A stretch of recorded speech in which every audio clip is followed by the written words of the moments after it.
There's no time.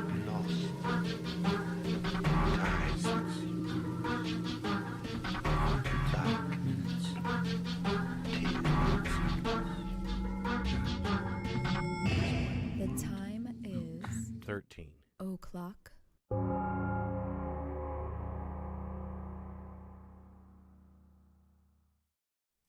Hey, ladies and gentlemen, And here we we are are here. once again. We are here. Yeah, well, you know, where else would we be? Yeah. Shit, On man, Saturday. I'm moving off the damn camera. I know, it's like, doo-doo-doo. Okay, there we go. There he goes. He just scoots There we right go. off the edge. Yeah. Hopefully I can hear you. Turn it like a little bit more toward you because you're All right. farther away from the microphone. And sometimes when you do that, you kind of turn it toward me and then I'm really loud and you're really Yeah. quiet. Now, see, here's the thing. We need to get a boom. Because this camera's fucking covering my gorgeousness.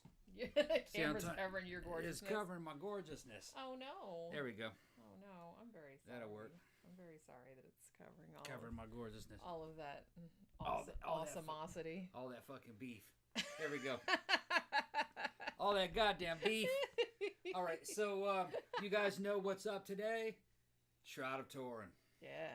Yeah. And some other religious relics too, because I thought Yeah. that would be fun to like pepper that through Yeah, there. kind of getting sick of true crime. I kind of like the paranormal stuff. It's a little more lighthearted. We can get more fucked up and have more fun. And tonight we're going to get fucked up with Christ. We're going to get fucked up with Christ. Going to talk about the shroud. And there's some weird shit with the shroud. You know what I mean? Some people blow the shroud off just as a fucking religious forgery. Well, I'm gonna say if it's a forgery, it's a good forgery. We'll get into that. Into that. You know what I mean? Fucking. It came from another time when belief and faith was very important. You know what I mean? And that the church wanted you to believe, and maybe believing in something was kind of a better path in life because they were kind of dark times. If you were fucking from a poor family and didn't have very good prospects, your prospects lied mostly in the afterlife. So maybe believing in something like this would help you get through it, you know? Yeah, because can you imagine like living back then? Every Yeah. day must have just been a horrible Yeah. trial of depressingness. Yeah, the church was the media. Yeah. It was news and movies and music and everything and radio all wrapped into one. You went down there to listen to fucking music and look at pretty pictures and commune with fucking God, and then you got back to fucking tilling the soil. Yeah. And like you said, it's kind of like, you know, people are like, ooh, look at the nice stuff after. I'll have these angels and like a harp and Yeah. shit, and I'll get to fly around like a little cherubim. If you were too intellectual and kind of too worldly, you'd realize, oh man, all this shit's fake. You know what I mean? These motherfuckers, you know, they're just using me up, making promises they'll never keep. You know, and then you'd get depressed and kill yourself. You wouldn't make it. It's better to believe. Back then it was, Back then, for sure. yeah. Hell yeah. I mean, you know, I can see that. Yeah, well, even rich people believed. You know, the church was brought into power through rich families, going all the way back. You know, 3rd century Rome.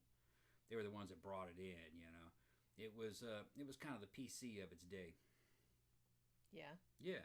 Well, you know, don't fucking rape women. You know what I mean? Like you had to be told. Yeah, you know, don't fucking kill children. You know, can we just don't not do that? Stop stealing shit. Okay, fucking. You know what I mean? Everyone has equal value in the eyes of God. You know what I mean? Those were all things that didn't exist in the Roman world. The Roman world was a hierarchy. You know, with fucking elite Roman men at the top, and then everybody underneath them, and they were all getting the shaft. Getting pooped on. They were all getting the shaft figuratively and literally. Yeah. Because, you know what I mean, you could screw anybody you wanted to screw. As long as you were they were below you in rank, you could do whatever you wanted. Yeah. And, you know, murder was on the table. They did that. Yeah. You know, that was cool. Just depended on the situation and who it was. If there was a big rank difference.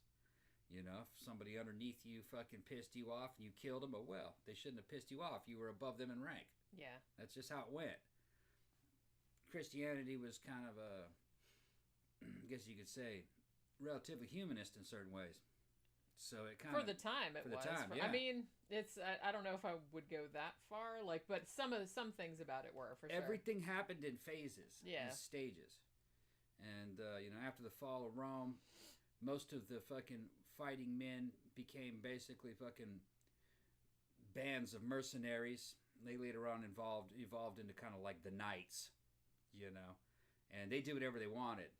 Evidently they were fucking pretty ruthless. It was like, you didn't even they were doing shit that you didn't even see like in the fucking Wild West. Yeah. They just see a woman, they go, "Hey, let's rape that woman."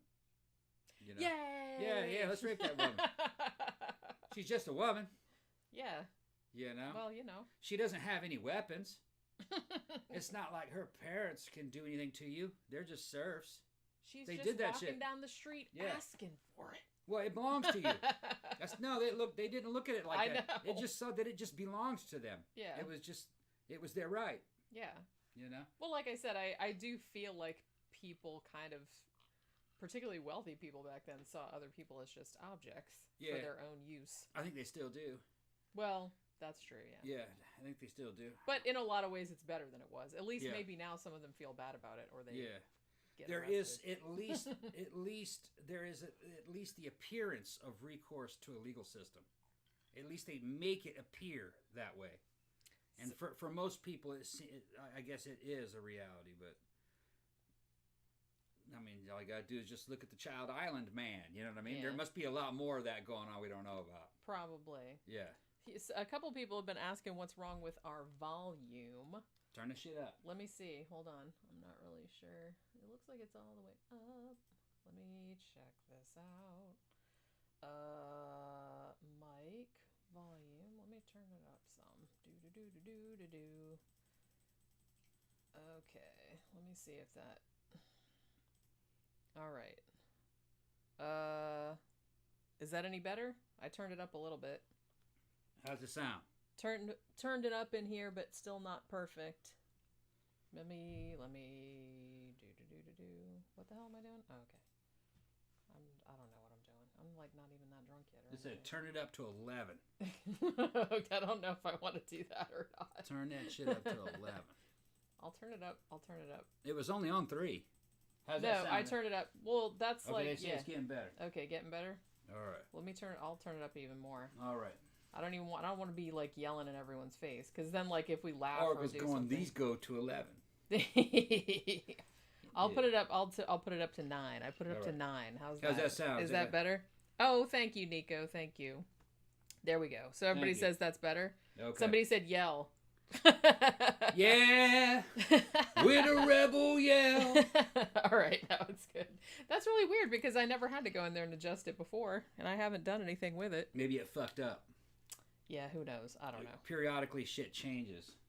Just because that's your poltergeist shit This thing doing is that. much better. Yeah. Yeah. Okay. So that's good. Yeah, Poltergeist I turned energy. it up like 9 dBs, Yeah. decibels or whatever. Poltergeist energy. I guess so.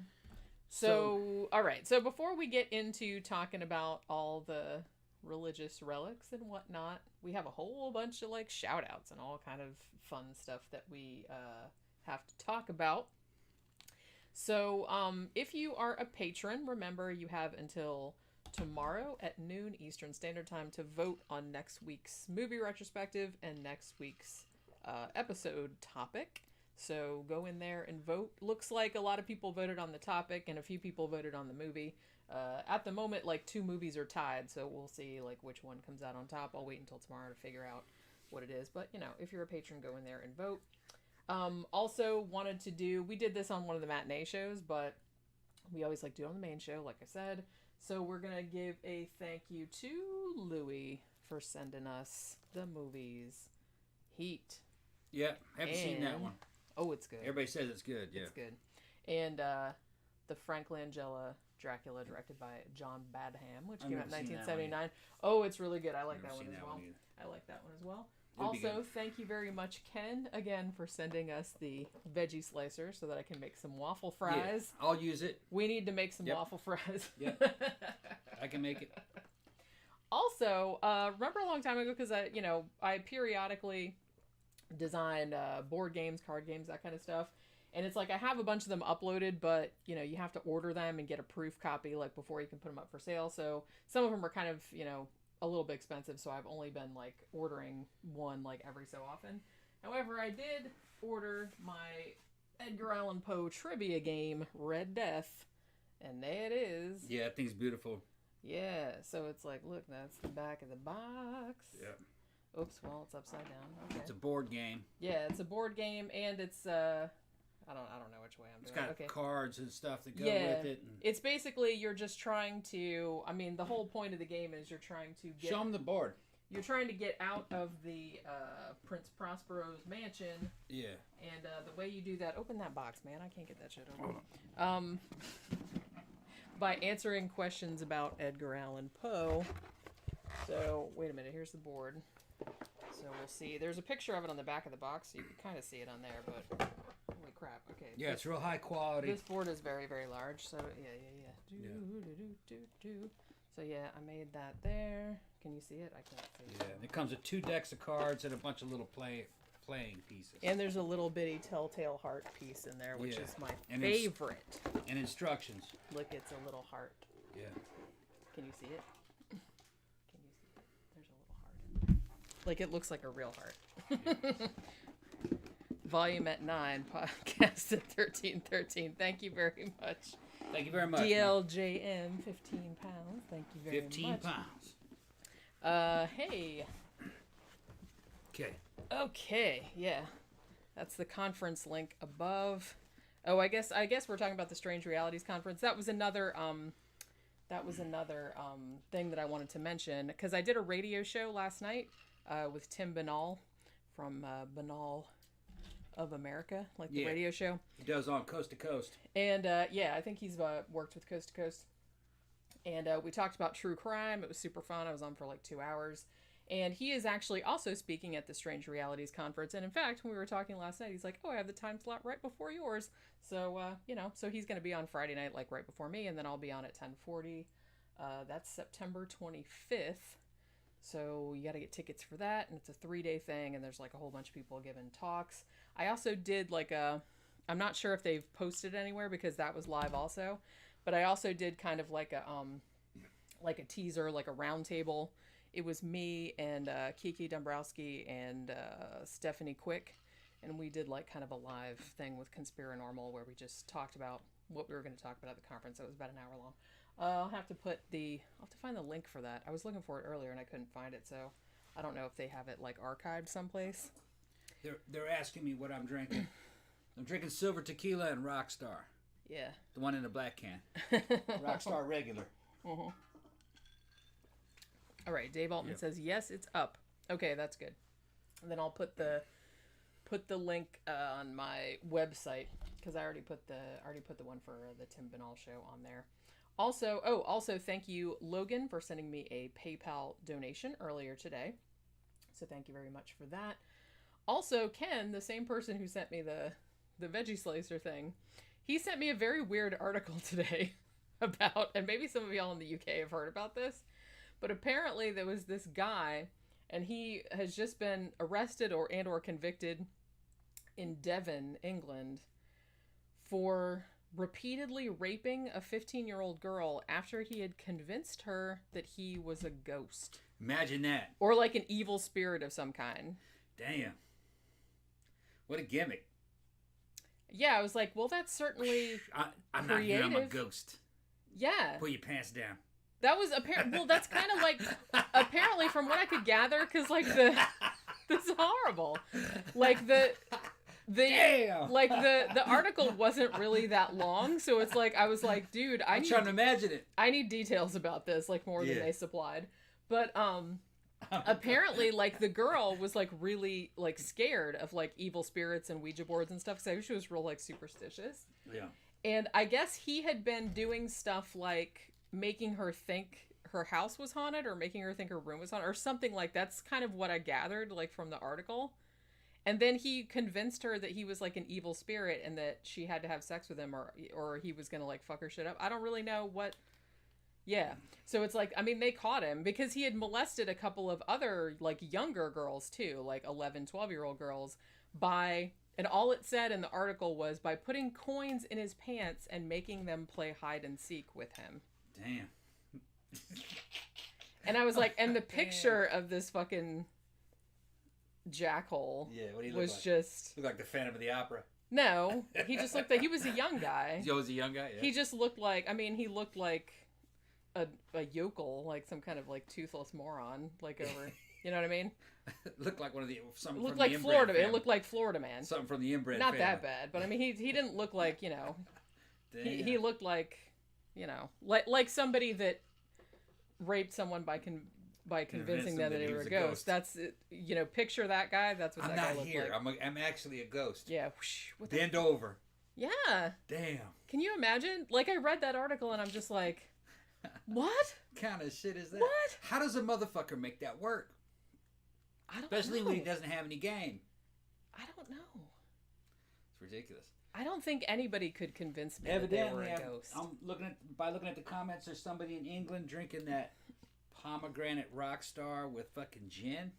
Ooh. That might be pretty good. All right. I might actually, Yeah. because I'm not a big fan of like energy drinks, like I said, but that actually sounds kind of good. Yeah. I don't think I've ever had gin with anything other than tonic. You know what I mean? Oh, But I'm sure you gin's could mix good. it with other things, but Yeah. it's like whenever I have gin, I always have it with tonic. Gin's actually pretty good with 7-Up. Okay, I can see It's that. good in 7-Up. I don't think I've ever had it with 7-Up. 7-Up or Have I? Sprite. Yeah. Well, no, I take that back because I think one time Yeah.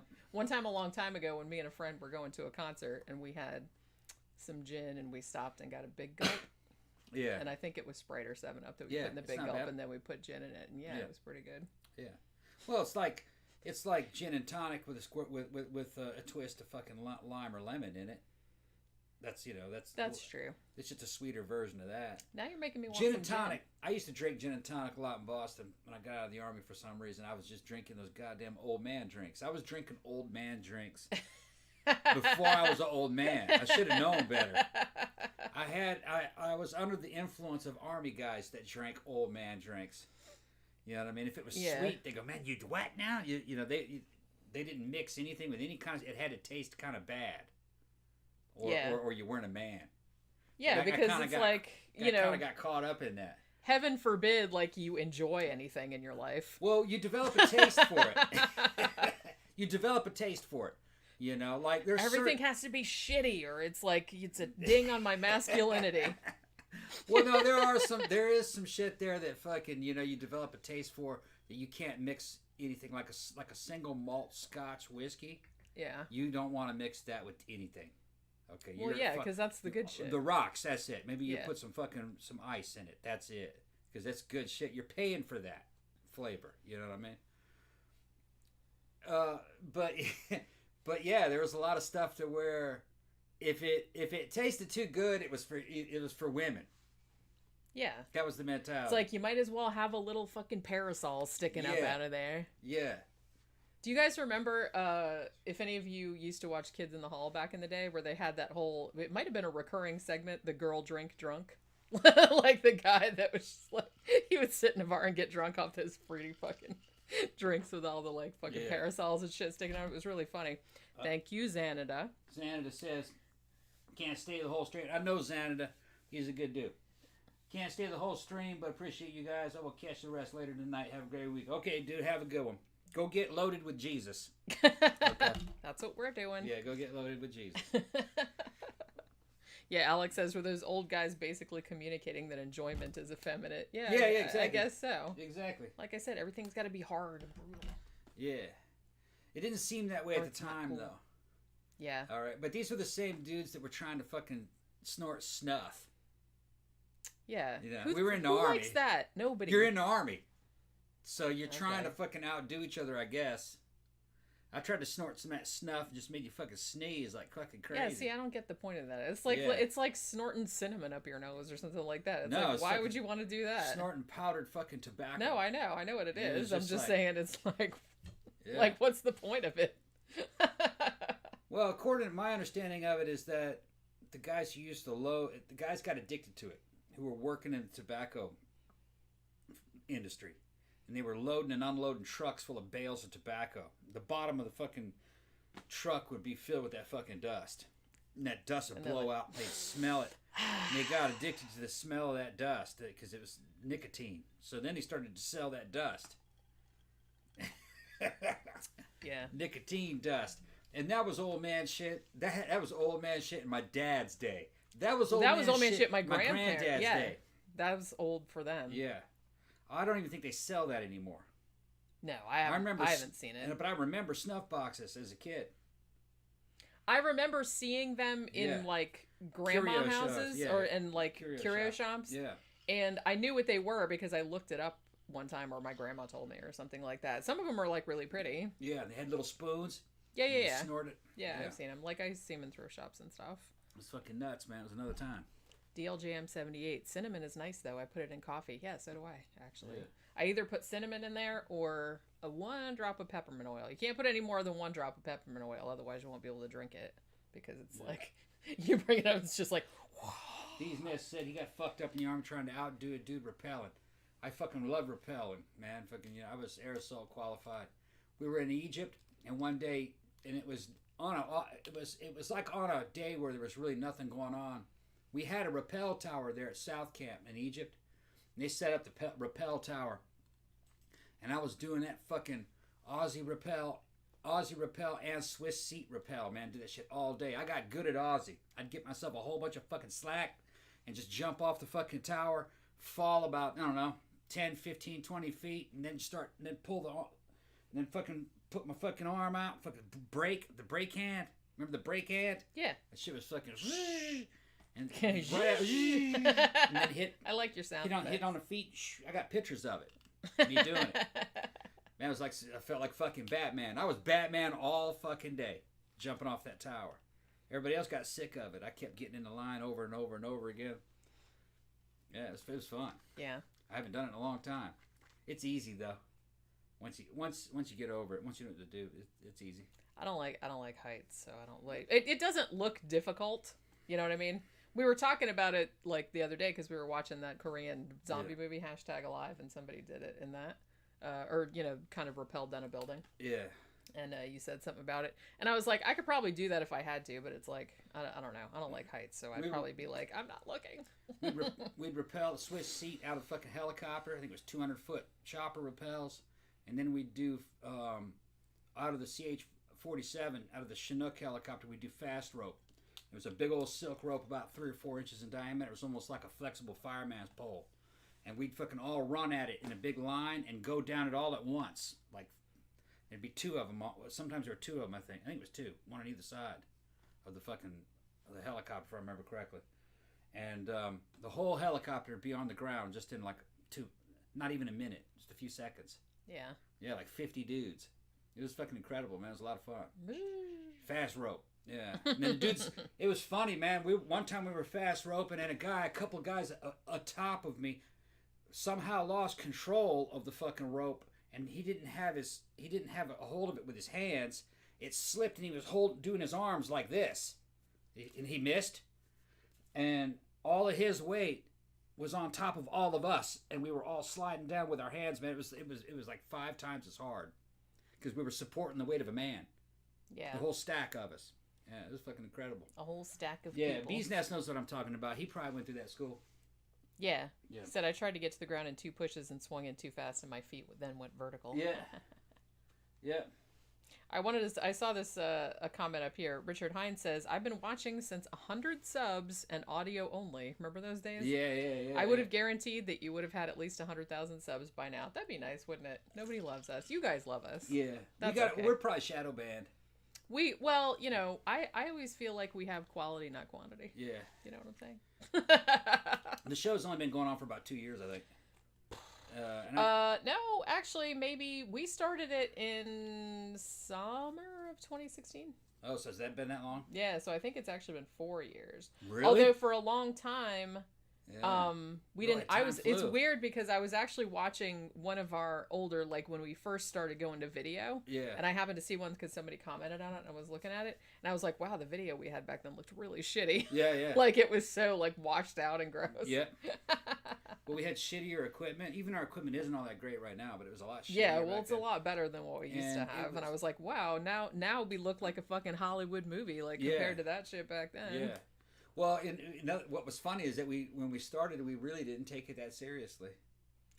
No, we really didn't. No. And it's just really funny how it started. It's like now we have something going up every day, and it's just like I was scrolling through, like before we went live, I was scrolling through all the videos. I'm like, holy crap, look at all these fucking videos we've made. And we didn't make money for a long, long time. Yeah. We weren't really doing it for money. No. We were just doing it to fucking help promote books. Yeah. And just because we like to talk and, to do it, you know. It helped promote books. It sold books. But, excuse me, when the show monetized and then super chats, it kind of went cha-ching. You know, it kind of like, oh, I guess you can kind of make some money doing this. Yeah. You know, it doesn't pay the bills, but it helps. Yeah, I mean, you know, on top of like all the, you know, on top of everything else, other stuff that I have going on, because I have 3 or 4 different income streams. You gotta have more than one income stream on the internet game. It's got to be a bunch of stuff happening at once. You can't depend on any of it. It's all up and down. Yeah, well, that's why, like I said, it's good to like diversify. They kind of tell you that and everything. And then if one goes down, you can kind of push more in the other direction and shit like that. So, you know. Yeah. Just FYI. So do you want to start talking about the Shroud of Turin? Start the show. I lost my stream on my little tablet. Oh no. Gotta get out of it and then. What happened? Oh yeah, it busted. You get back in there. Get back in. Oh no, it has something to do with this tablet loses its connection to the. Louis said, "Were you guys in a different room when you started on video?" It wasn't a different room, but different lighting. It was different lighting, and also the desk that we're on right now used to be over in that corner. Yeah.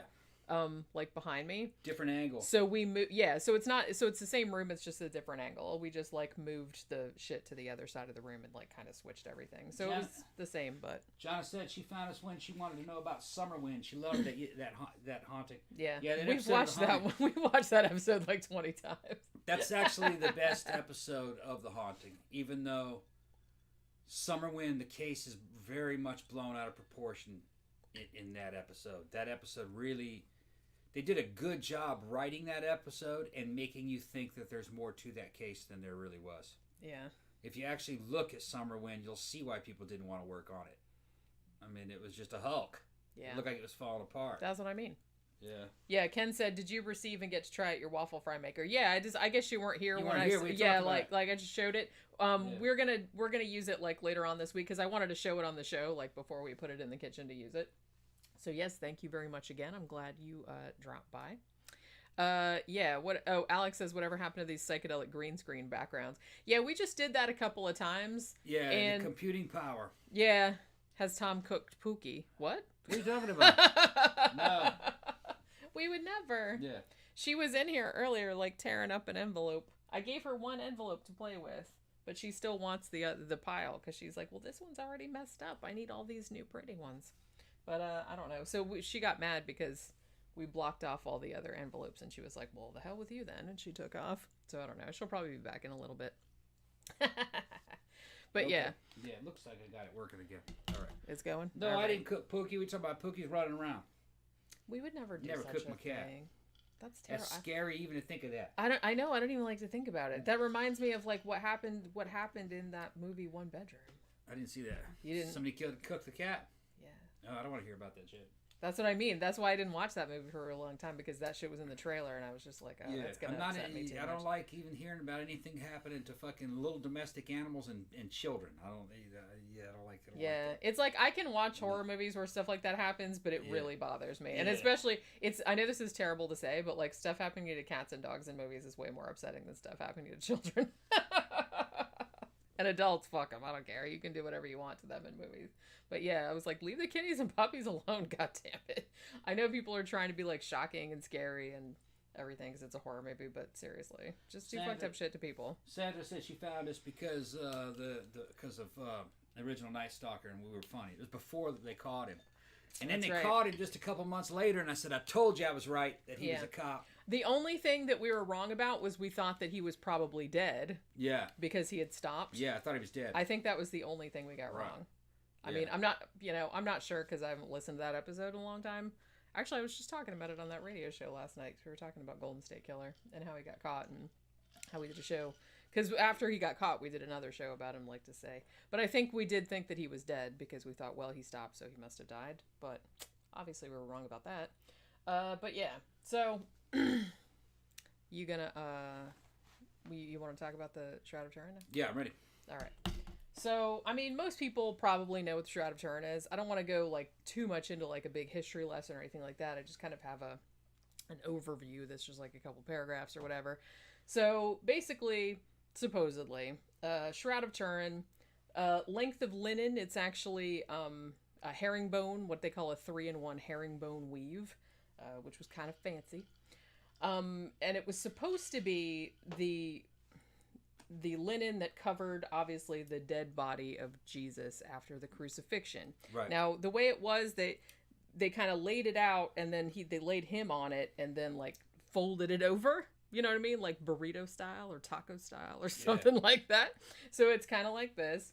It's about 14 feet 3 inches long, or 4.3 meters for everyone else in the world. And 3 feet 7 inches wide, or 1.1 meters for everyone else in the world. Now, the thing about it is that, so you get your front of your thing, the front of the shroud, and the back of the shroud, and it supposedly shows, it's a very faint image. I mean, most people have seen it. I've got a picture of it right here. I think this one is like a full length. Yeah, there we go. That's like the front of it. Got a little man covering up his little junk there, which I guess that's cover up his junk, well, yeah. I guess that's kind of how they buried them back in the day. They're like, well, we have to put the hands over the little sizzler there because that's just how. I'm just saying that was like how they.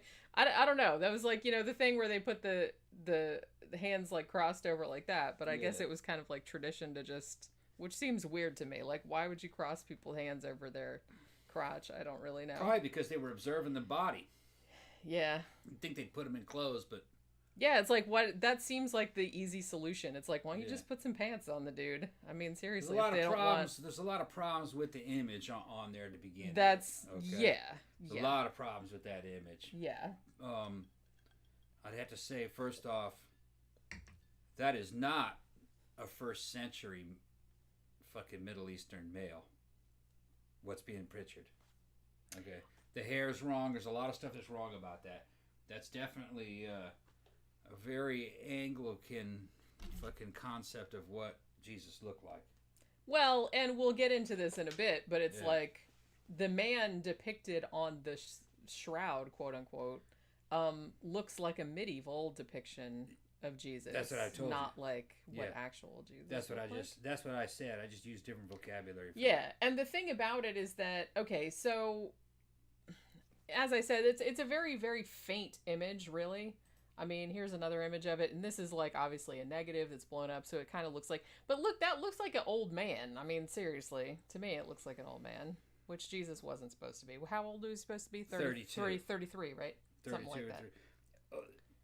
I can get off into this shit, with my fucking knowledge of mythicism. You can go back and see the episode where we had Dr. Robert Price on, and he's a super well-known Jesus mythicist. A lot of people don't know what mythicism is. Mythicism is not atheism per se. Mythicism is the idea that the things that are in the Bible are mythical, and that Jesus is a mythical character. And the more you know about the Old Testament, the New Testament, 3rd century fucking Roman religions, even 1st century Roman religions, the more you know about this subject, the more you know about the original scriptures in Greek,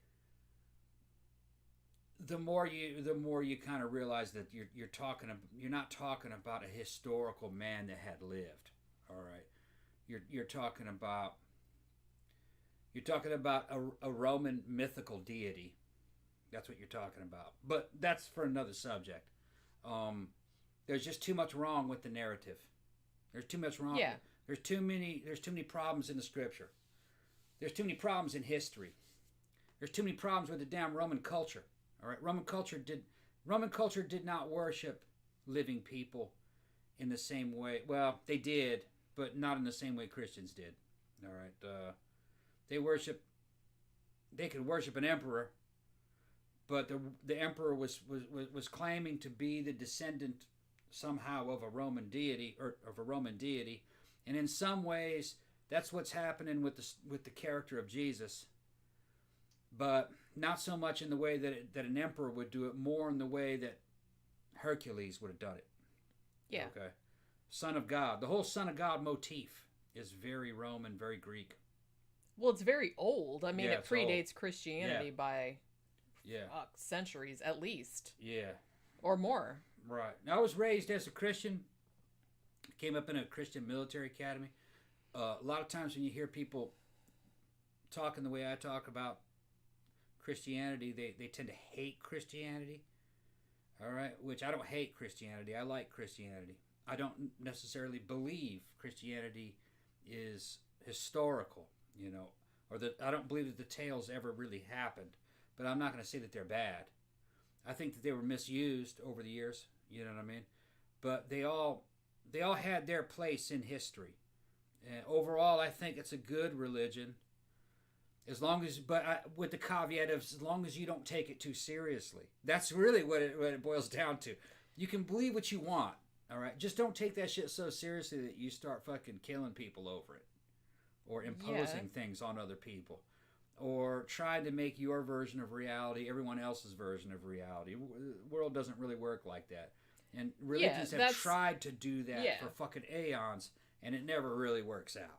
Alex asked if there was a book we could one of Robert Price's books, which would be a good introduction to mythicism. Yeah, well, actually, you can get a lot of that free on the internet. Just go, if you want to know about Old Testament, and really, the New Testament, in many ways, is a reboot of the Old Testament, because the average birth narrative, and I say the average birth narrative of Jesus, because there's about 3 or 4 different ones. Okay. Well, and Jesus isn't the only one that has that almost exact same story either. The original archetype is Moses. They have the same birth story. Yeah.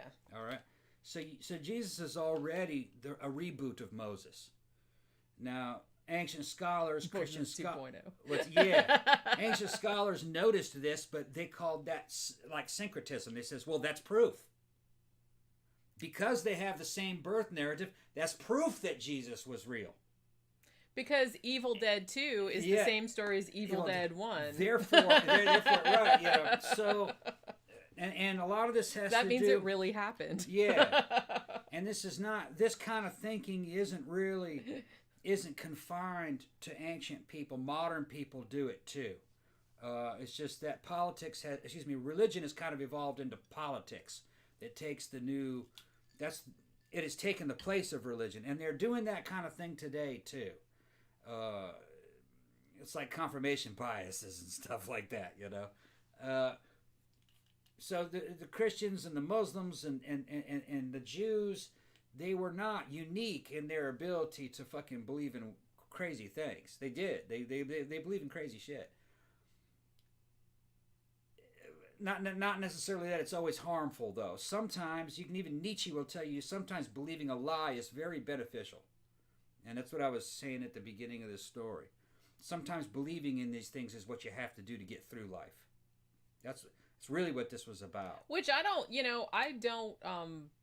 believe in any of this stuff, but if other people do, it doesn't really bother me all that much. Like I said, as long as people aren't imposing their beliefs on other people, I don't really care what people believe, to be honest with you. Oh, what I was going to say is that I was going to answer his question. Just look up on YouTube Robert Price Old Testament studies, and there's like a 12-part video series. The audio recording isn't that good, but he'll basically read to you most of the important books of Genesis. This is Genesis stories. That's what it is. I think he's Genesis. Very interesting. Like he just comes across. He's very professorial. You know what I mean? Yeah. And when he reads Genesis to you, he explains where all this stuff's coming from. That it's even coming from the Epic of Gilgamesh. Yeah. And he'll even read from the Epic of Gilgamesh and show you that the flood story is borrowed from the Epic of Gilgamesh. Yeah. Just that Gilgamesh is actually written a lot better. I read it in high school or maybe college, maybe first year of college. I think I read Epic of Gilgamesh. The Old Testament is basically it's the Septuagint. It came from the Greek Septuagint, and that was the original form that it came in, and it was kind of like a hillbilly religion compared to a lot of other stuff that was. It hadn't been around long, and only people out in the middle of nowhere believed in it, and it was kind of like a hillbilly version of the Greek pantheon. Most of the stuff in Genesis kind of has Greek roots to it, because the Greeks kind of had a diaspora that went down into the Middle East all the way into Persia. You know, in ancient times there was no real difference between Greece and Persia. They all worshipped the same gods. You know, Persia was named after Perseus. So the ancient Jews, who are not the Jews you know today, these are the old Jews, and they were not monotheistic. They worshipped a bunch of different gods. They had their own pantheon and a bunch of different versions of Judaism, some of them involving Asherah poles, and Asherah was a fucking female serpent who was God's wife, kind of like the Middle Eastern version of Hera, who was, you know, Zeus's wife. And that's why you have in the Old Testament about the serpent being forced to crawl on its belly after fucking, you know, the whole fruit in the garden, the fruit of knowledge in the garden. That was punishing Asherah. Because women, am I right? Because women. All right. But that's not how originally the story probably went. There's probably a lot more to the story originally, but it was edited out for simplicity. Well, like I said, I mean, up until for centuries, Judaism was trying to become a monotheistic religion, and the powers that be rebooted all those tales into being a monotheistic religion. And one of the things you got to do is you got to get rid of Hera. You got to get rid of Asherah. There can only be one God. Yeah. There can't be two. All right. Well, there's a lot of problems because you got God and then his sons. All right. And one of his sons chose Israel. All right. You know, you're talking about Yahweh choosing Israel. Well, how many gods do you have now? Well, you have you know, the father of the gods, all of his sons, you know them as angels, and then the children that they bear with mortal men. The Bible was called them the Nephilim, but in, you know, the Septuagint called them the Nephilim. But, you know, in the Greek versions, you know, they were just called demigods, guys like Perseus and shit. All right, it's that same fucking shit, and it was happening in the Egyptian religions too. Well, it seems like monotheism seems like a very... It's not a real human... because it seems like most of the religions that came about like before that were all, you know, had pantheons of gods. Which, in a way, if you think about it coming from an objective point of view and like the way that humans think, that seems a lot more in line with the way humans think. Like you would, because humans have intentionality in the sense that whenever something happens, you think someone is responsible for that. So it makes more sense to me that people would think, oh, well, the tree has a god, and this has, like, lightning has a god, and this, that, and the other thing. So just having one god that's in charge of everything seems... Yeah. That's why it took so long for that to come about, because that's kind of like a strange... And the Jews were not monotheistic even in the Roman days. The Jews didn't become monotheistic until probably around the time Christians did. All right? You're talking about maybe 3rd, 4th century. Because the Romans clearly state that they were worshiping many gods. And that Josephus wrote all about it in the Antiquities of the Jews. Josephus was Jewish. He became a Roman citizen and wrote that book later on. And he wrote the History of the Jews, also known as the Antiquities of the Jews. And he talks about, you know, that the different factions of the Jews in Judea were fighting over trying to get rid of these damn Asherah poles. Now, Asherah was a fucking serpent goddess. She's usually standing there with a couple serpents in her arms. And it makes sense when you look at it from fucking sympathetic magic.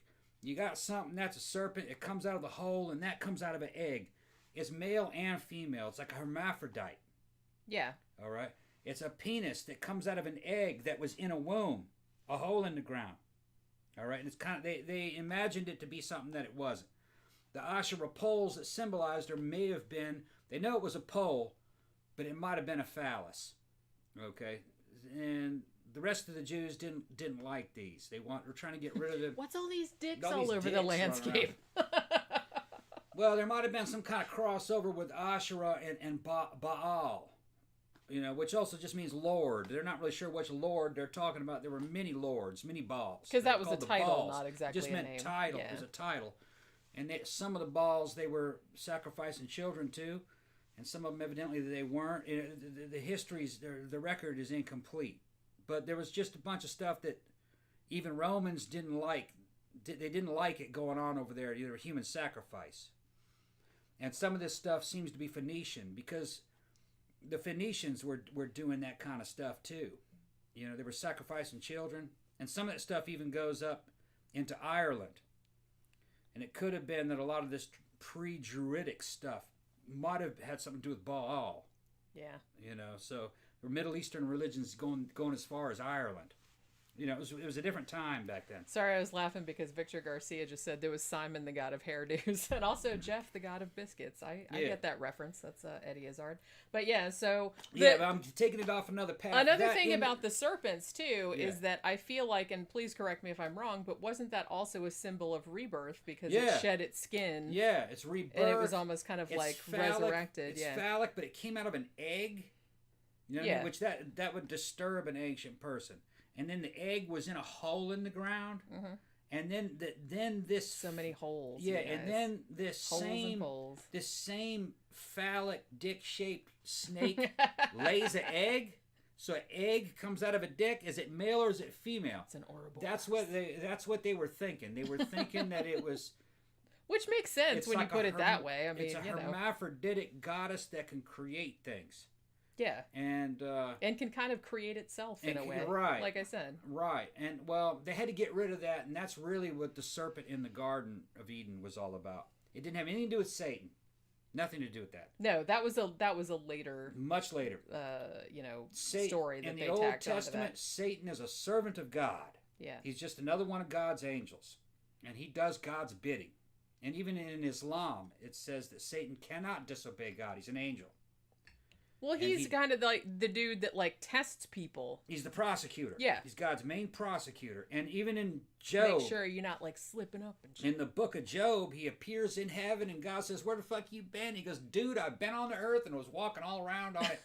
He says, "What'd you see?" He says, "I saw your servant Job. Dude is fucking stunting." And I tell you what, he's only stunting because you're good to him. Yeah. Give him to me. Let me test him. I'll show you. He don't give a shit. God's like, all right, how much? God's like, all right, I'll tell you what, you can do it. Just don't kill him. And he says, okay, I won't do that. Fuck his shit up. So he fucked his whole family up and this and that. Nico. And afterwards, he wouldn't praise him. And he goes, guess what, God? Job, dude's the shit. He's with you. He's down. Okay, I'm gonna double his fucking earnings. I'm gonna give him double of what he lost. My favorite part was how he gave him another wife and kids. Yeah, Here you go. Here's replacements. Well, they're possessions. Yeah. They're like goats or camels. And they're clearly stated that my favorite part. Women were possessions. Yeah. And it's like, here you go. They're all interchangeable, right? They still are in many cultures. They still are possessions in many cultures. But, I guess, but yeah, that always like cracked me up. When I was a kid, I was just kind of like, all right. But here's the thing, though. This is what a Muslim would tell you, okay? Because I know the thinkings and I know Islamic teachings. They would say, "Who are you to judge God's morality?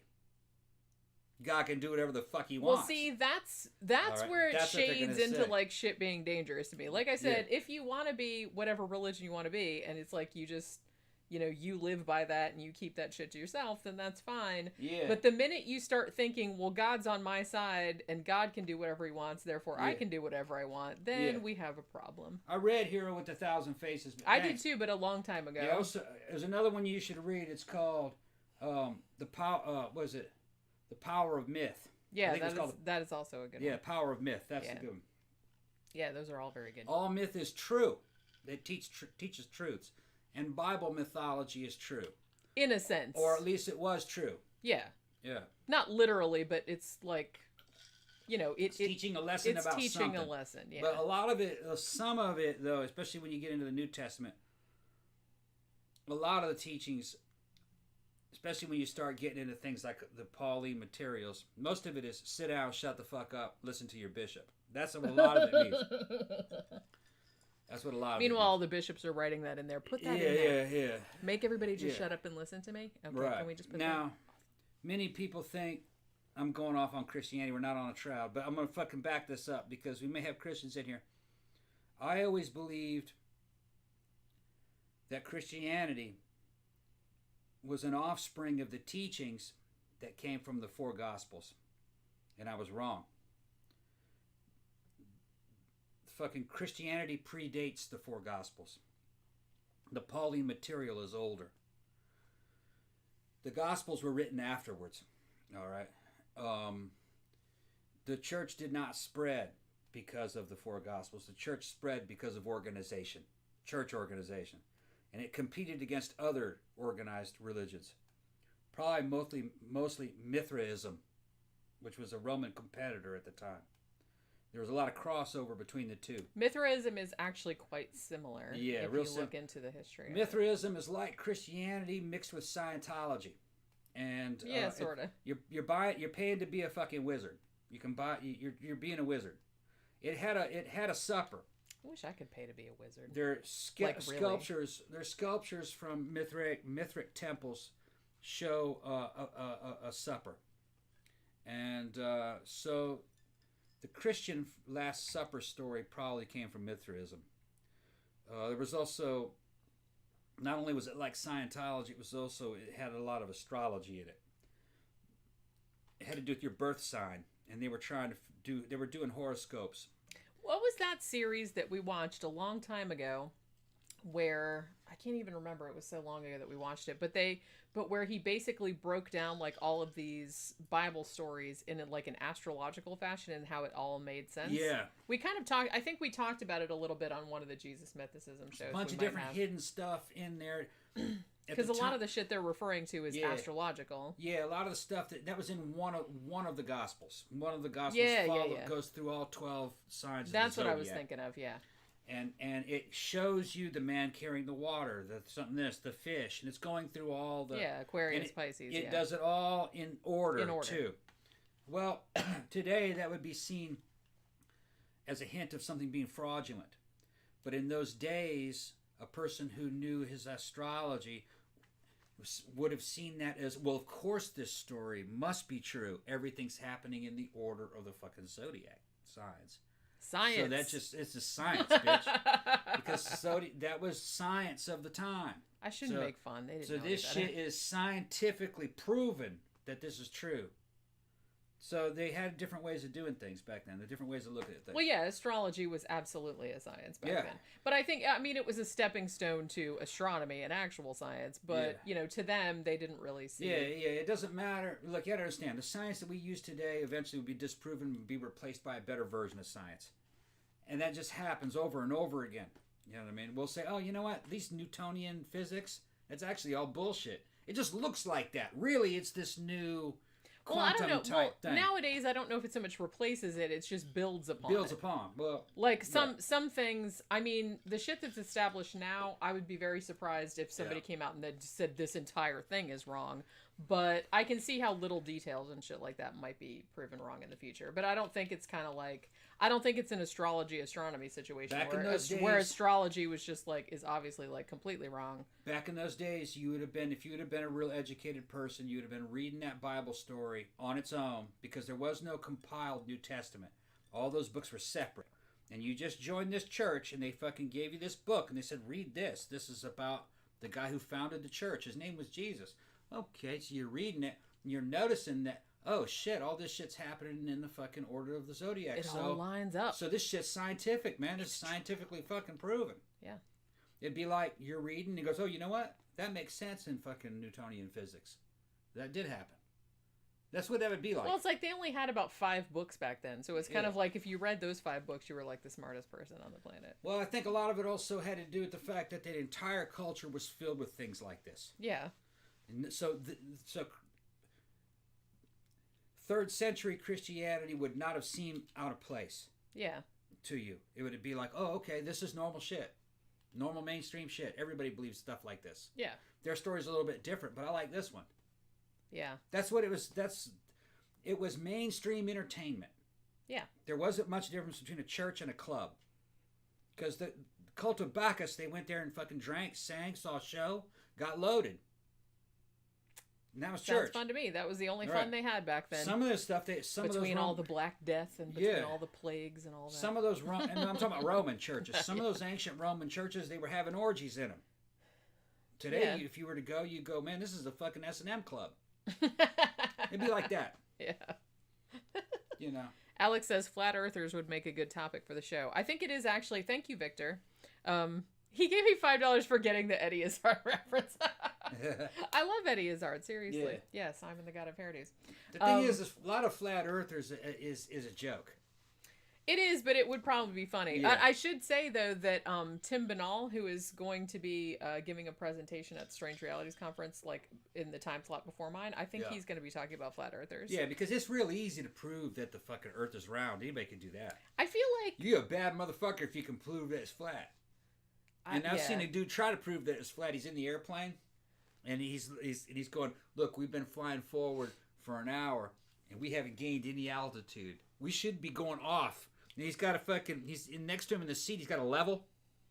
Yeah. You know what I mean? With the little bubbles in it. I've seen it, he's yeah. Going, see, we haven't dipped at all. We're not following this dude, dude knows that the fucking earth's round. He's fucking with you. Yeah. He's trolling. I kind of feel like pretty much, I mean, in this day and age, unless people are like really, really backwards and uneducated, I feel like most people that have like the savvy to make a YouTube video know goddamn well that the earth is not flat.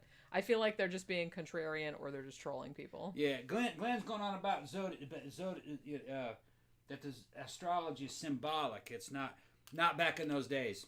Not back in Well, back in those days, it was considered a science. Back in Roman days, they thought that shit was scientific. They had all different kind of theories to prove how these stars affected you. They didn't, though. It was just a way of fucking making money off people. They believed it to be true, though. But it wasn't. It was a pseudoscience. Yeah. They wasted so much fucking time and effort on that shit, but whatever. They made actually mechanical computers and shit to help you compute birth dates and star alignments. They really, really believed in that shit. Yeah.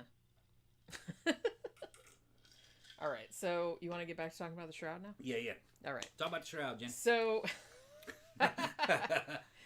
like I said, as most people know, we'll talk about, like I said, the inherent problems of the image on the Shroud later, and I kind of want to get into, because I'm really interested in art forgeries and that kind of stuff, so we'll kind of get into maybe some ways that the Shroud could have been made in a bit. But, so, another thing that is kind of a ding against the Shroud of Turin, if you are so inclined as to, like, think it was actually the thing that it purported to be, which I do not think it is, was that you really didn't hear anything about the Shroud until about the 1350s. You know what I mean? Yeah. Then it just kind of came out of nowhere. And it appeared in this, in the possession of this knight called Geoffroy de Charnay. This was in 1389 they put it on exhibition. Now, even in 1389, for Christ's sake, when they put it on exhibition, the bishop, who was local to the area, said that it was a fake.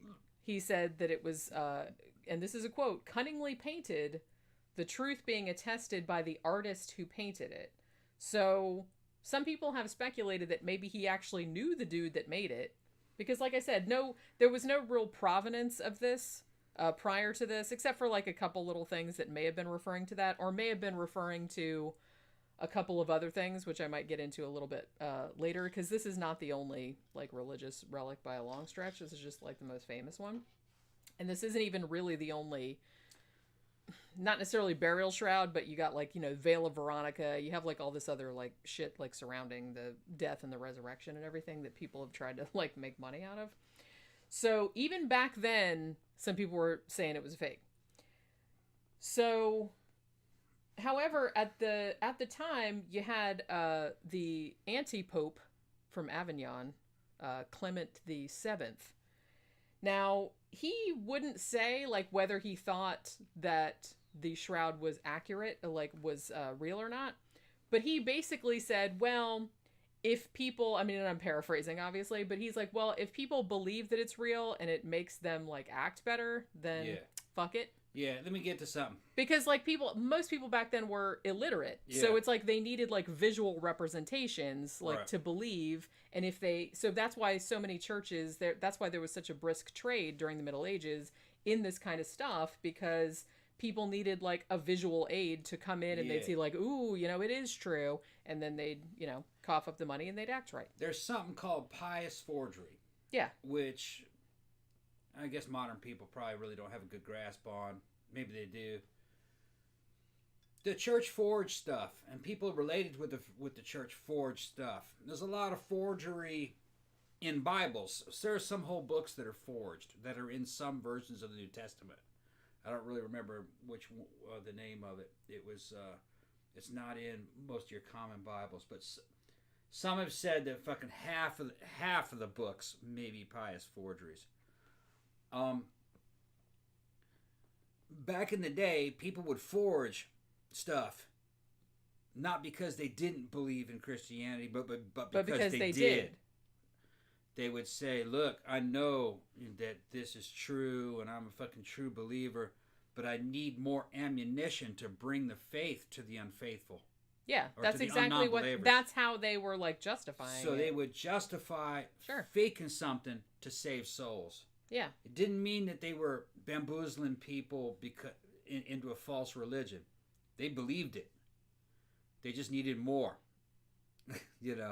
Well, like you said, it was, and even some popes at the time, like some bishops and shit like that at the time, acknowledged this and were basically like, look, since so many people, like, can't read, or they can't, they listen to a sermon and they don't even know what we're really talking about. But if you have one image or one something that they can come and look at, like a shroud or like, a crown of thorns or something like that, that makes a lot more impact on them than a sermon would. And then they're sprung up this whole economy of fake relics. Yep.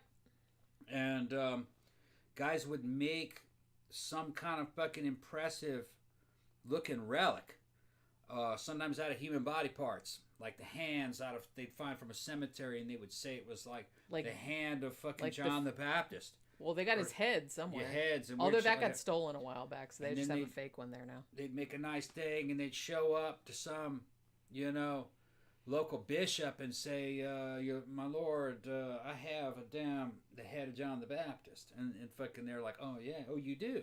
Let me see it. Nice. And they're like going, oh, yeah. Here's a head. Yeah. Oh, yeah, I got you. Yeah. How much you want for that? And that's exactly how that shit went down, because the church would buy it. Yeah. Yeah. Well, that's the thing. It's like, you fucking have Doubting Thomas's finger that he stuck in the wound on the Jesus side. You got a bunch of those. Yeah. You got like fucking heads. You got fucking, you had the head of John the Baptist. There's a couple of those floating around. Yeah.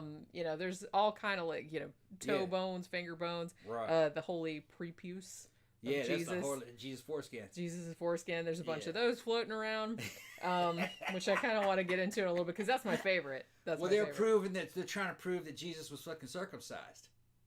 Well, the thing about it, I think why there was such a proliferation of holy foreskins, I believe there were at least 13 in circulation that they know of at various points throughout history, is because Jesus was supposed to be, like according to the story, he was supposed to be like ascended into heaven, right? So the only parts of his body that were left on the earth were his foreskin, because that was removed, obviously, as, per Jewish custom. So that was like the only thing that was left. So they, they couldn't have any bodily relics like they have for some of the saints, like their mummified bodies or their hands or whatever. So they didn't have any of that for Jesus, because he was supposed to be gone, like his body was supposed to be gone. So that was pretty much it. Yeah, because if you had Jesus' body, you could say, wait a minute, he didn't ascend? Yeah, exactly. Well, and there's some shit about the shroud too, that even if the shroud was accurate, which I do not think, like by any stretch of the imagination, it's even problematic within the confines of the story that they're trying to tell about it. You know what I'm saying? The fact that there is quote unquote blood on it, that would suggest that Jesus was still alive when he was put in the tomb, because otherwise the blood would have dried, you would think. That's against, because he was supposed to have died on the cross, right? Yeah, but not in the mind of a medieval person. They're like, what? Close enough. Yeah, a dead body can bleed, yeah. Close enough. Yeah. They didn't know. It must have been covered with blood. Well, you need the blood stains in those areas to prove that it's Jesus. That's because that's the thing. Like the thing on the shroud. Even though I have to say, hold on. What? Maybe okay. Is the volume better? Did you turn it? Yeah, people are way saying up? that people are because I turned it way up on this program, but I don't really it know. might have been turned down low here.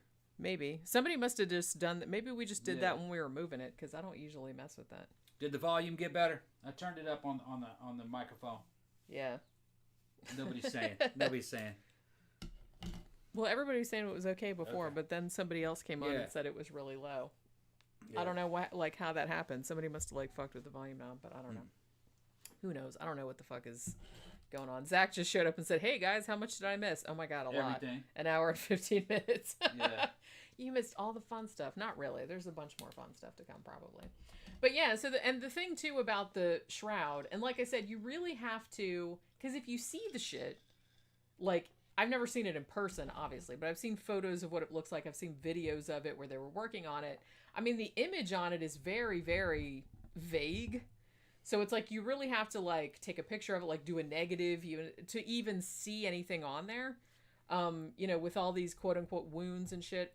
The thing that always bothered me, well, one of the many things that's always bothered me about it, was that whoever made it, when they put the quote unquote blood on there, they made the blood so it was almost kind of dripping down the outside of the hair kind of thing.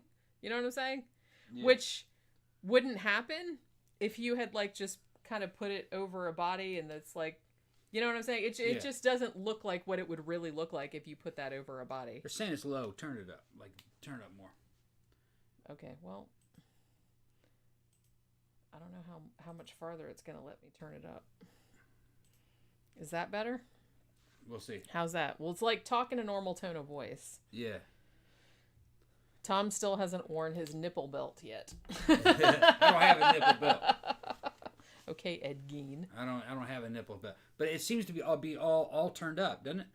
Yeah, I mean, I turned it up, and that's all the way up. Yeah. Yeah. It's weird because we never really had this problem before. I always kept it right in the middle because that seemed to be all right. Yeah, Sandra said it was better. Sounds good. Okay, that's it. Remember the setting. All right. Yeah, I had to put it on 12. I had to increase it by 12, in here, and then we turned this all the way up. I've been having computer problems in general. It's all fucking discombobulated. Everything's discombobulated. It's like poltergeist. It's poltergeist shit. I'm just saying. All right. Yeah. So basically, it kind of went from church to church. Like I said, even back then, there was a lot of people that said, they thought it was a fake, but that's okay because people had to come look at it and it would make them more pious or whatever. However, after pretty much from the 1400s on, it seemed like most of the popes just kind of were yeah, it's totally real. It seemed because they had been around for I would seem like they kind of took it for granted, even though when it first appeared, it was nah, that's just a painting, whatever. But they were but it's fine. Are you going to get into the fucking what kind of cloth it's made out of and all that? Yeah, because like I said, I'm into art forgeries, and I've always been fascinated with how it was made. Yeah, there's a lot of stuff about it later on. I mean, they should have known at the time. They did know at the time. They knew the shit was fake. It's fake. They knew it was fake. It's a good It's a good fake because it is kind of weird, I think, how they did it. But the thing it's hard to say. That always weirds me out about this. It's almost kind of because look, they did, spoiler alert, but they did carbon-14 dating on the shit. 3 different universities separately did carbon-14 dating on it. Middle Ages. Yeah. 1260 was the earliest date, probably somewhere around the 1350s, which was about the same time that it first appeared. Yeah, it's not old in the record. It's old, but it's not old enough. It's not Jesus old. Yeah, that's 1,200 years difference. Yeah, 1,300 years difference. So that's a big difference. Now, the thing that always gets me about piece of cloth in the European environment doesn't last that long. Wouldn't last.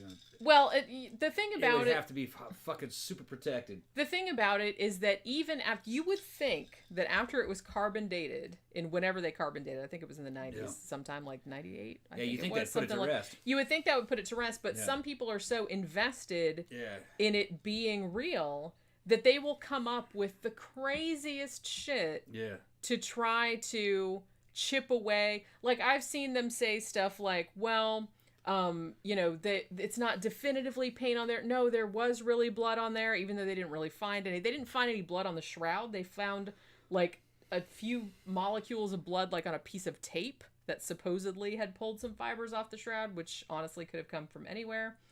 And people will say shit like, oh, well, it's not really paint. It was like, one of the craziest things that I heard was that the image was put there by gamma rays when Jesus was ascended into heaven, like it burned it into the...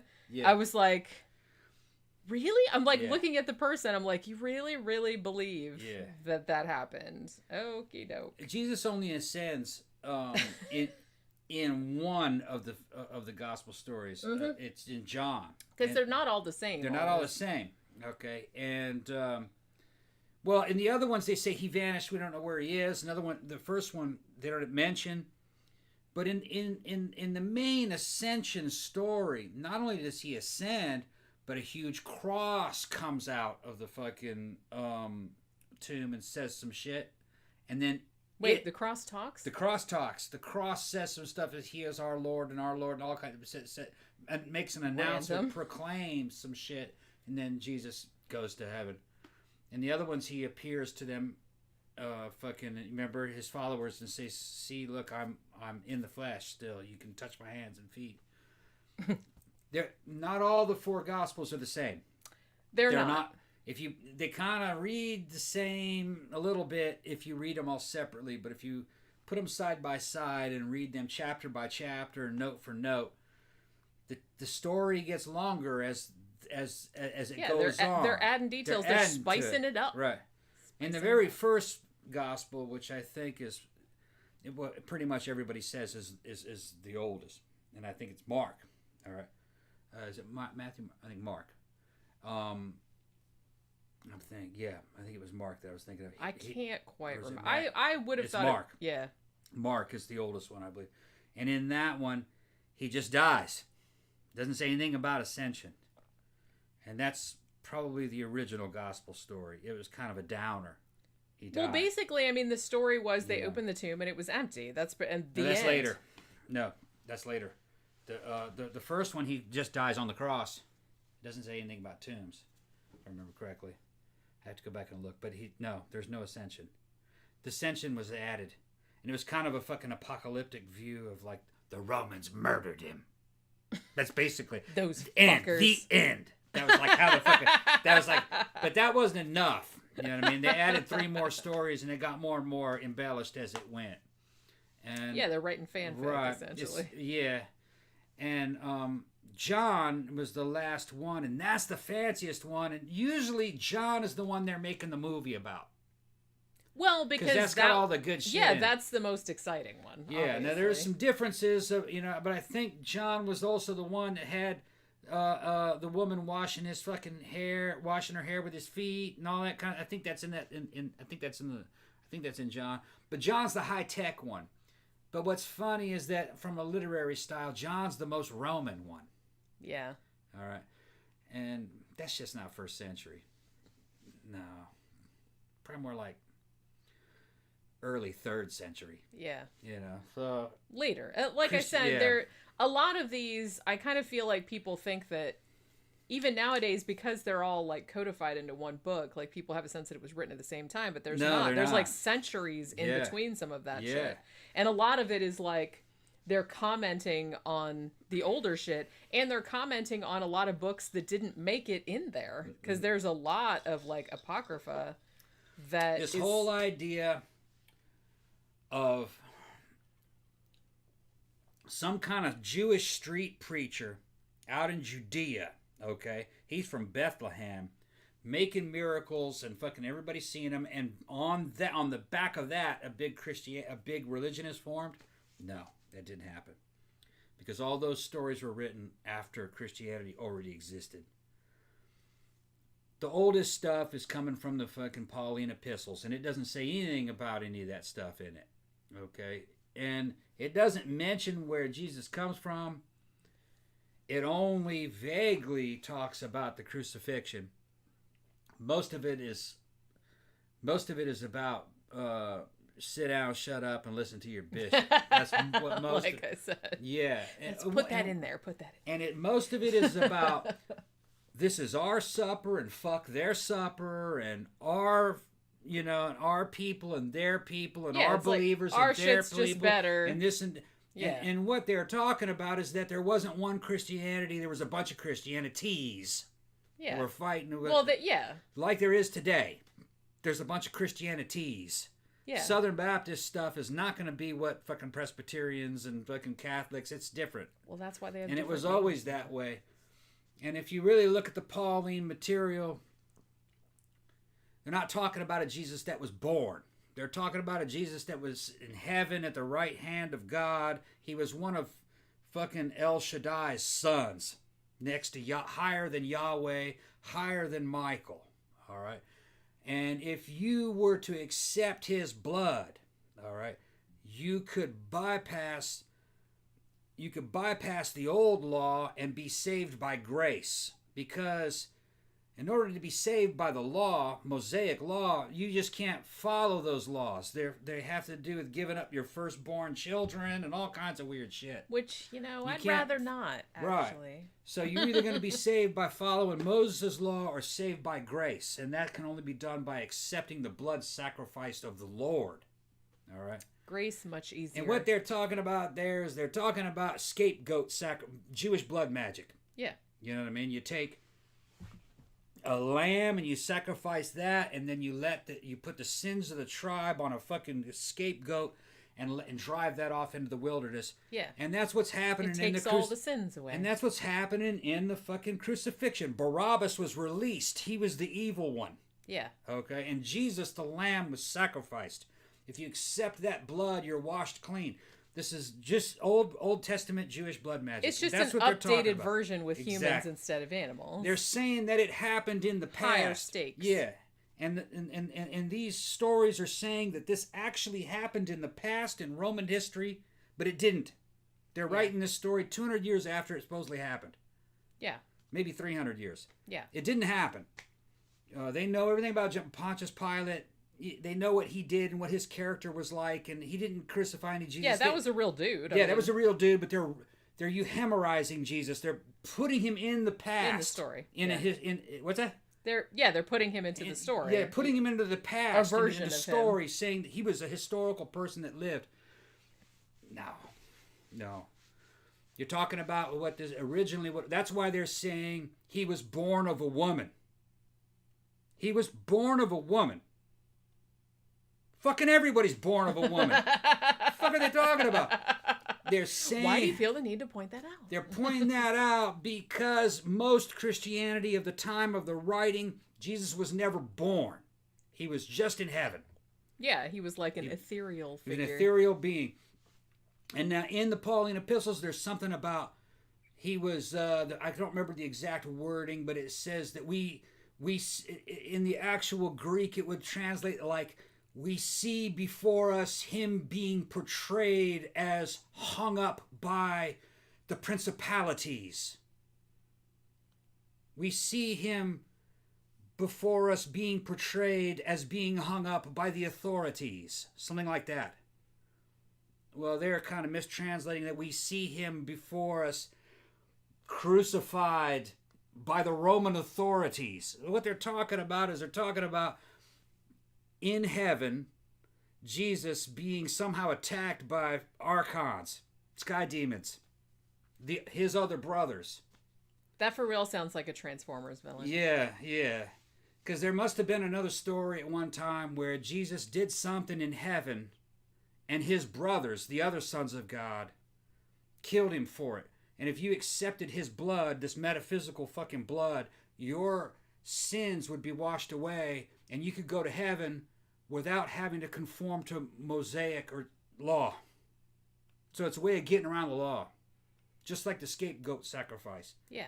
That's how I came to terms with all this Christianity nonsense. Khan of Athlon asked, "Hey Tom, on what religion were you raised?" Christianity. Yeah.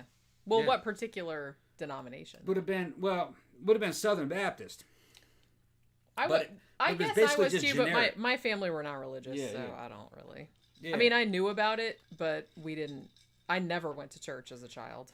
You see, having lived in Brazil and being in Catholic style, Catholic based societies, there's a big difference between Protestant societies and Catholic societies. There's a big difference. Protestantism is a lot more Germanic.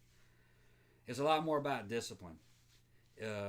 It's kind of like fucking comparing capitalism and socialism. They're very different. The South American Catholic stuff is very permissive. All this shit's a sin, but it's okay if you do it.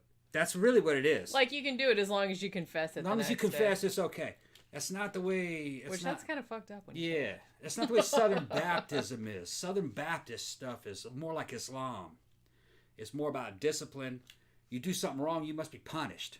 We're gonna flog you. You have to be kept to a certain standard, and it's very much about work ethic. If you don't work, you starve.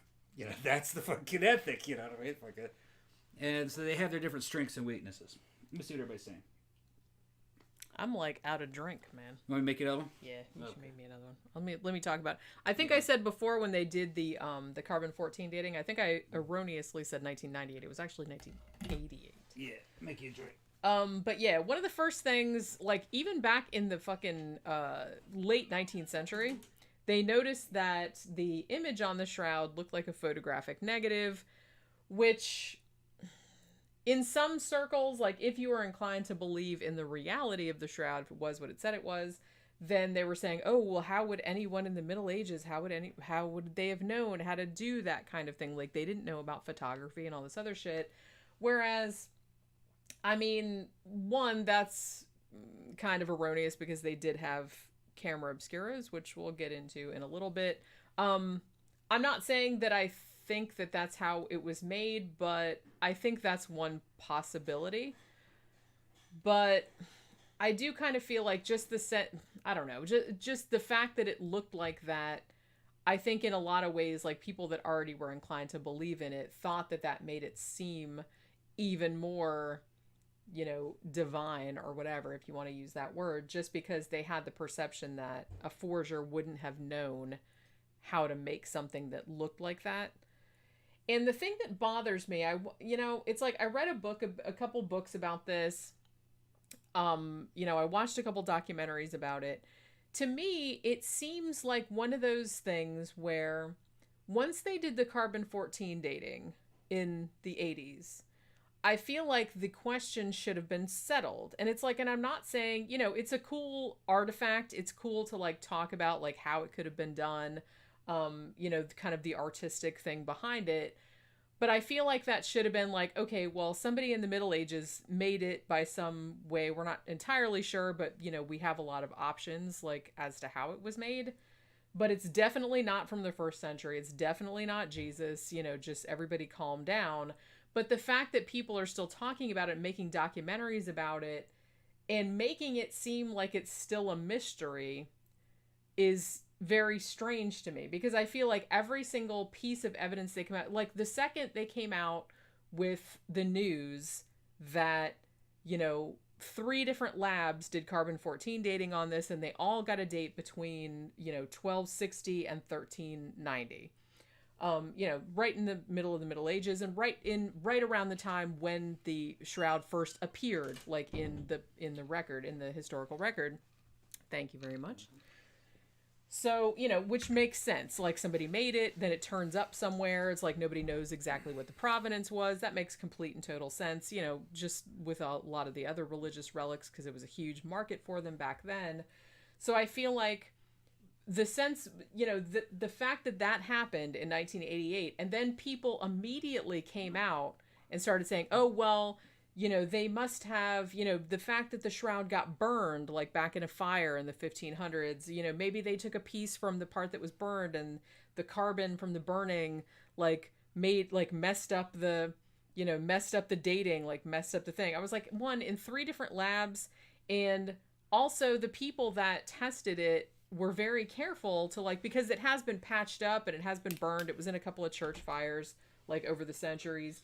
And they specifically, and I saw the pieces that they cut off of it, they didn't take any of the parts because the patches are kind of all in the middle bit, like the seams and the patches and everything. So they like really took care not to take any pieces from that, like to take it from the other part.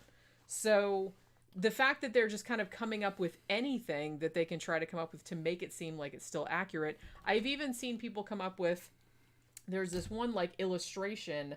I can't remember. I think it was like some kind of book illustration. The book came out in 1190, I think it was. And there was an illustration in it of something that kind of looked like the Shroud of Turin, and it looked like it had like some of the same like markings on it. Like there were these like little dot markings that were very specific to like what the Shroud of Turin looked like. And they're like, well, look, see, that means that it was around like before you guys said it was, like before the carbon dating. I was like, yeah, but this book is still from 1190. That is still more than 1,000 years newer than it's supposed to be. So it's like, it really seems like they're grasping at straws at that point. Yeah. You know what I'm saying? Okay, I gotta address the comments. Yeah, Colin, we're gonna do one on the Mormons. We talked about the Mormons already. Yeah, it's in the box here. Yeah, fucking they're real interesting, okay? There's a lot of Gnostic shit in there. They were into a lot of that Fortean fucking archaeology and everything. Yeah, that drink is really strong. Is it strong? Yeah, well, that's good, though. I hooked you up.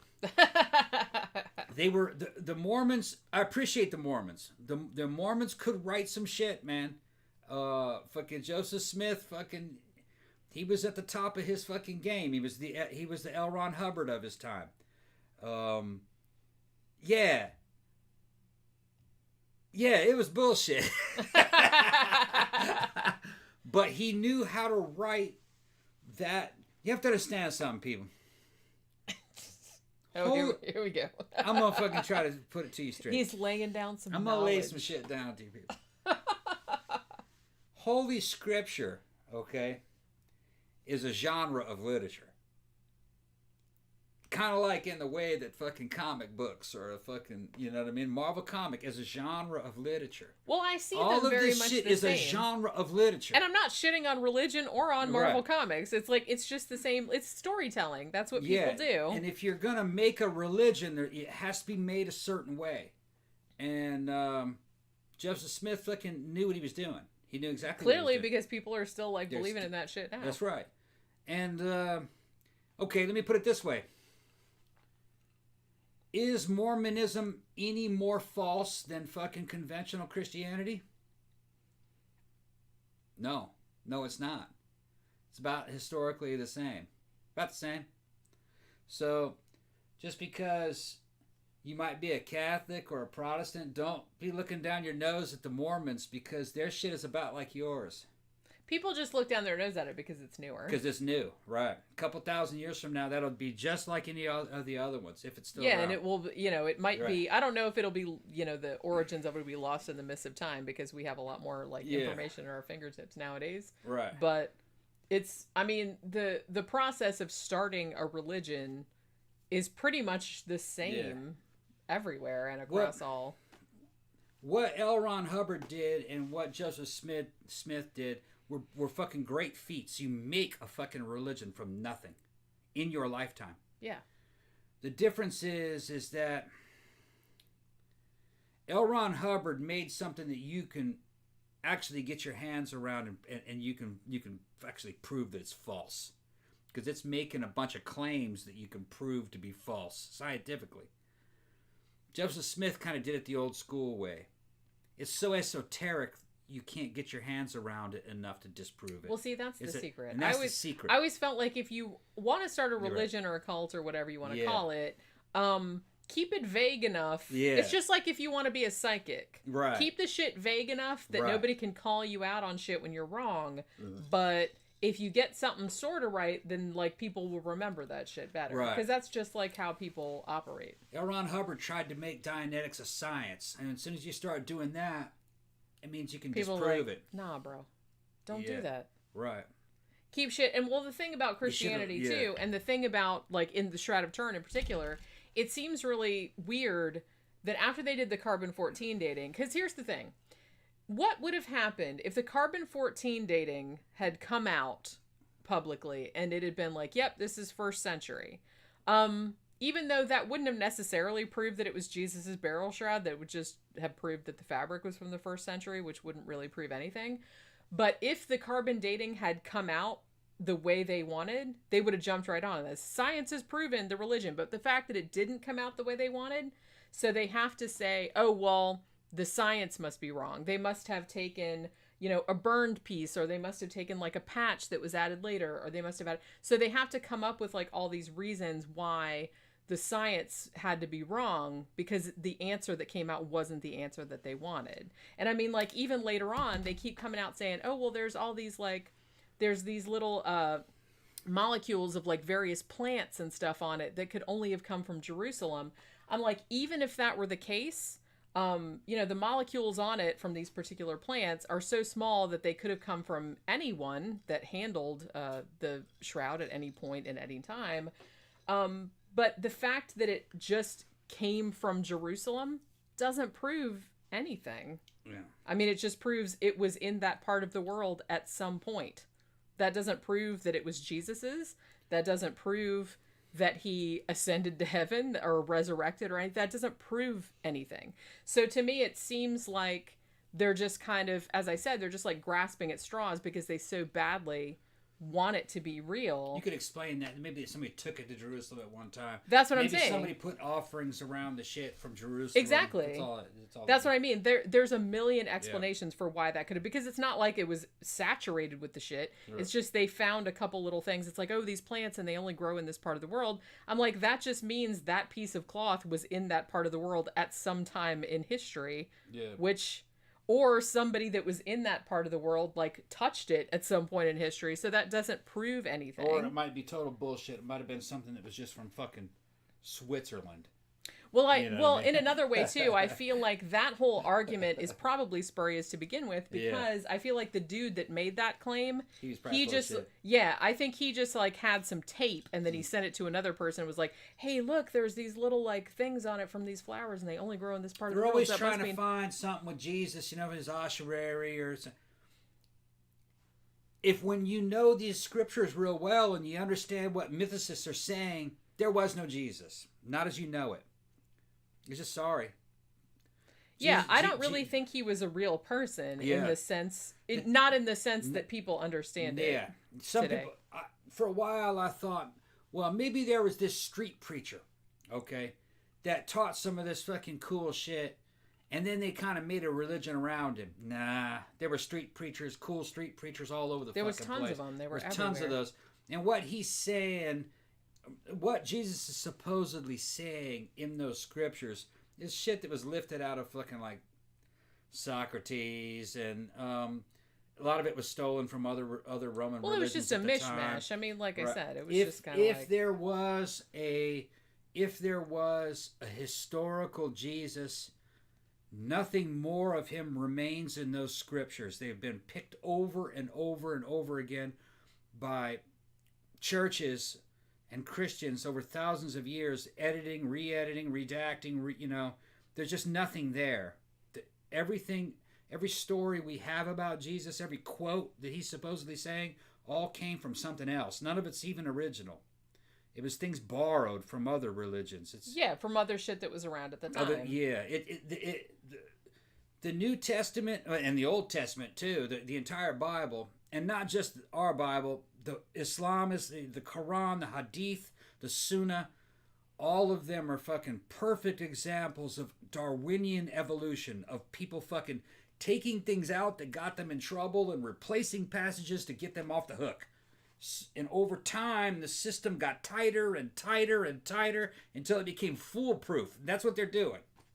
Yeah. And that's what Scientology does. They constantly fucking reissue shit. They fucking re-edit some stuff every now and then. I think they got it down to where they're going to keep it now, but...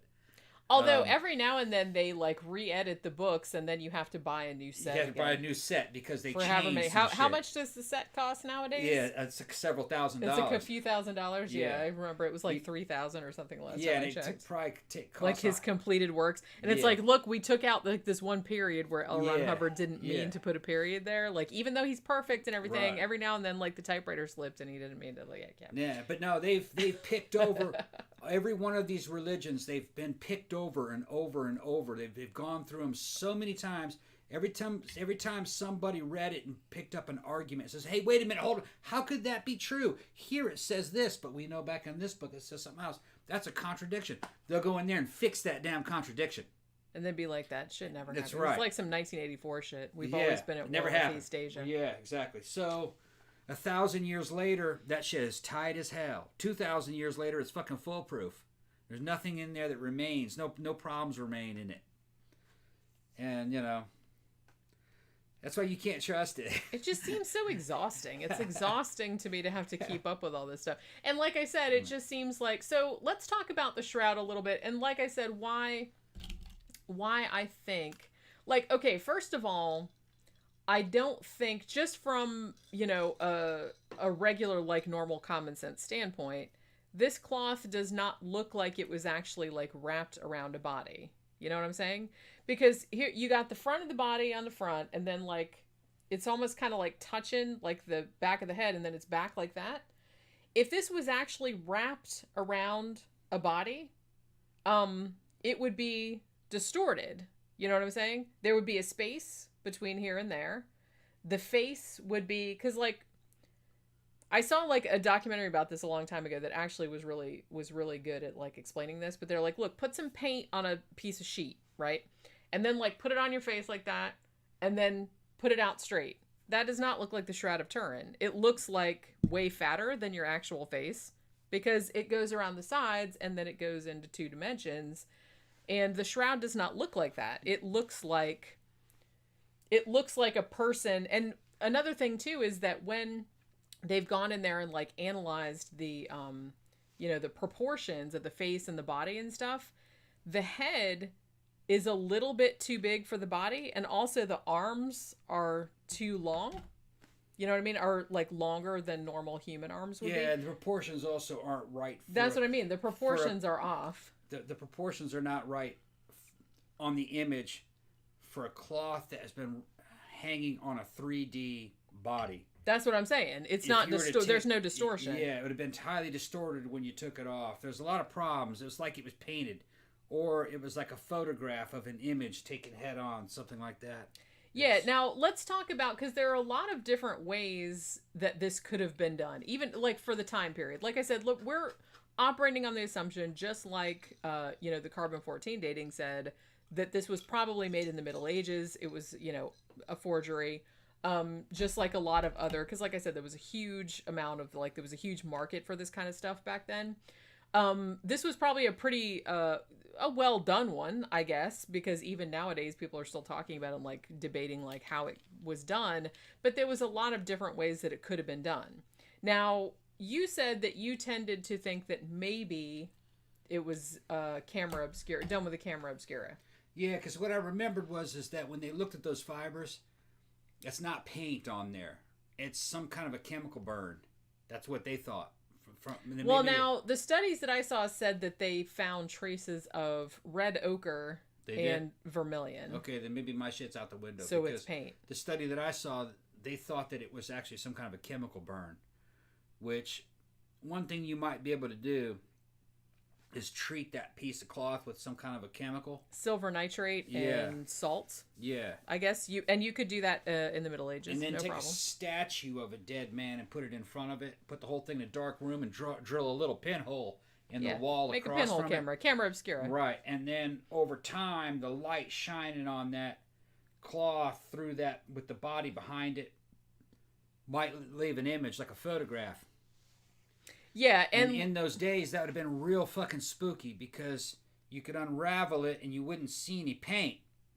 You'd just see a ghostly image. A ghostly image, yeah. Because I don't think people of that time would be fooled by paint on a cloth. They saw that before. You know what I'm talking about? Yeah, and the thing about it is that, I mean, people talk about camera obscura, but, I mean, people know it's a very simple principle of optics. Even though photography, as we know it, wasn't invented until much later. They knew about it. People did actually know about camera obscuras, I believe, back as far back as the 5th century. Yeah. So basically, all you have to do is you have to make like a little dark room, and you have to just have like a pinhole that light can come in, and then, you know, the light goes and it's upside down, and you can just, I mean, it's a really long exposure time, obviously, and you have to know about the light sensitive chemicals, but it can totally be done with the stuff that was done back then. I saw a documentary yesterday about the Shroud of Turin. And even though these two chuckleheads that were on here were trying to convince people that Leonardo da Vinci had made it, even though Leonardo da Vinci wasn't born until 1452, I think, and the shroud is known back in the 1300s. So the shroud has provenance like before Leonardo da Vinci was born, because I don't think Leonardo da Vinci made it, and that just seems like a silly proposition. But it also seems a silly proposition that it's like, yes, Leonardo da Vinci knew about, you know, camera obscura. Some people even think like Jan Vermeer like used a camera obscura in his work as well. So well, it's like something that's funny though. Da Vinci didn't mention any of these fucking holy relics, which lets you know right there that he knew what they were. He probably did, actually. He probably knew what they were, and they knew that they were fakes. Yeah, and like I said, even a lot of the popes and shit knew what they were fakes. Yeah. But people knew about... But the thing about it is that I don't think there's a lot of record of it, of people knowing about it, because back in those days, if you talked about that you can make an image on some shit, like I can put a thing out here and then like make an image over here, like I think that you probably would have got burned at the stake if you talked about that too much. Depends on how rich you were. True, but that's kind of like true of all times and places. But, so I think a lot of people kind of kept it on the DL, but for sure they knew what a camera obscura was. They knew how it works. Like I said, it's a very simple thing of optics. They figured that out pretty early. So it's possible that, so these two people that were on this, documentary, as I was saying, that said Leonardo da Vinci doing it, I don't buy that because like I said, he wasn't born until like a long time after.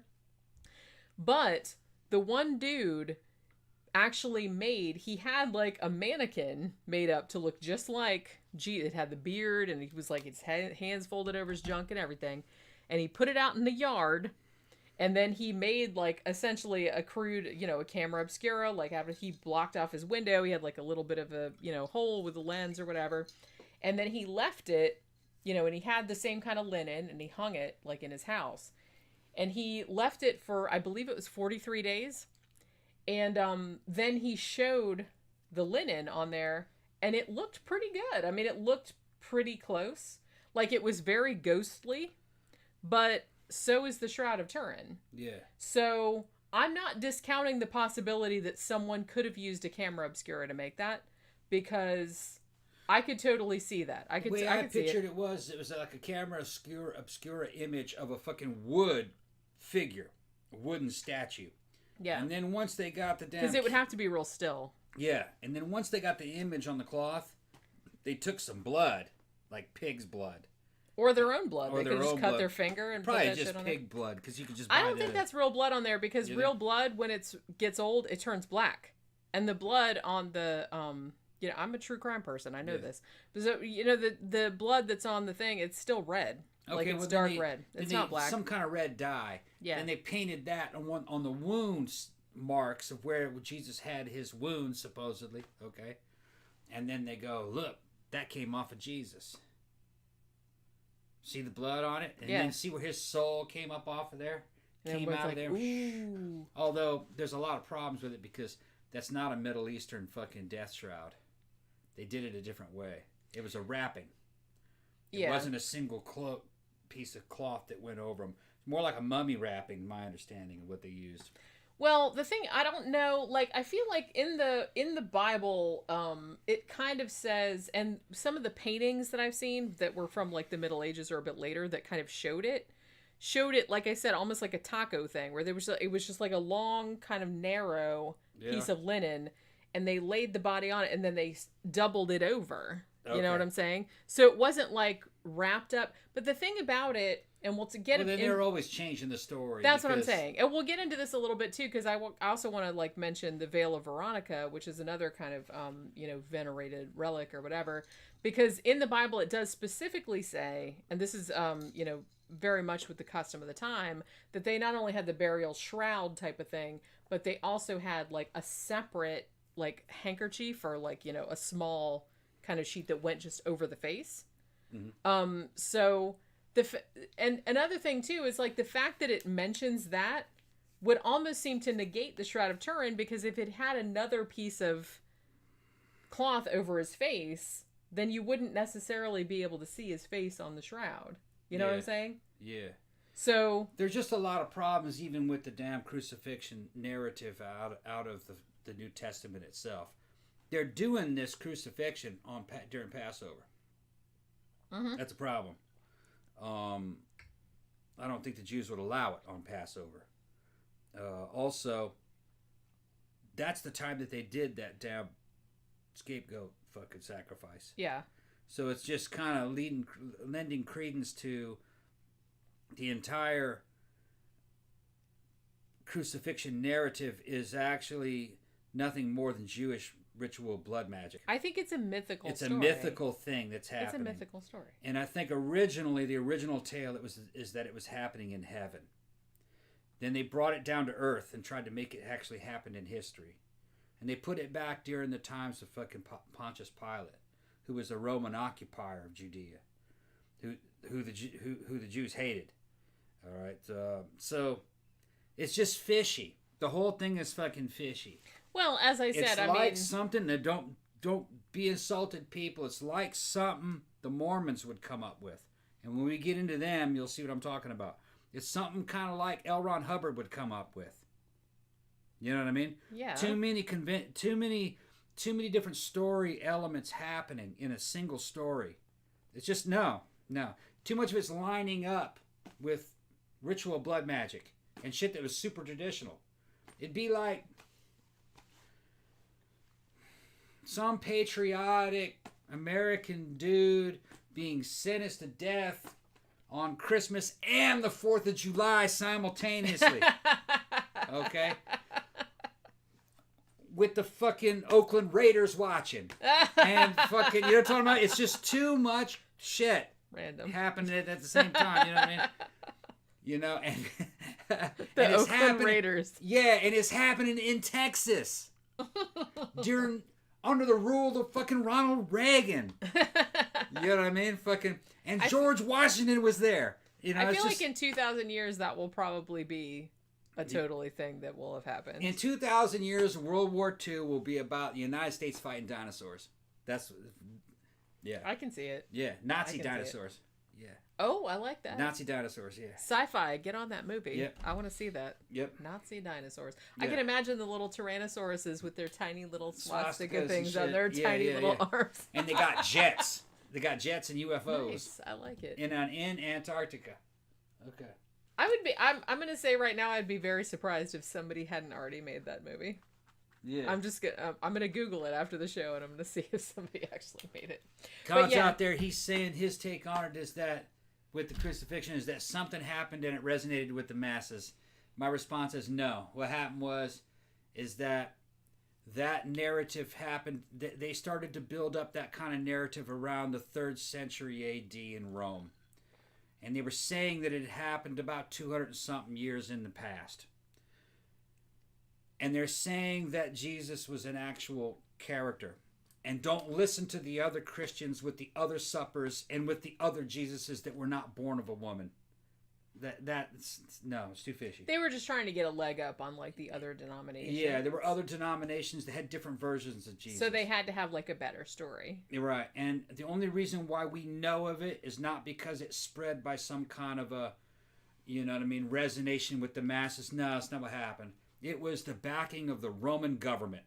It was the religion of the new Roman government in the 3rd century. That's why.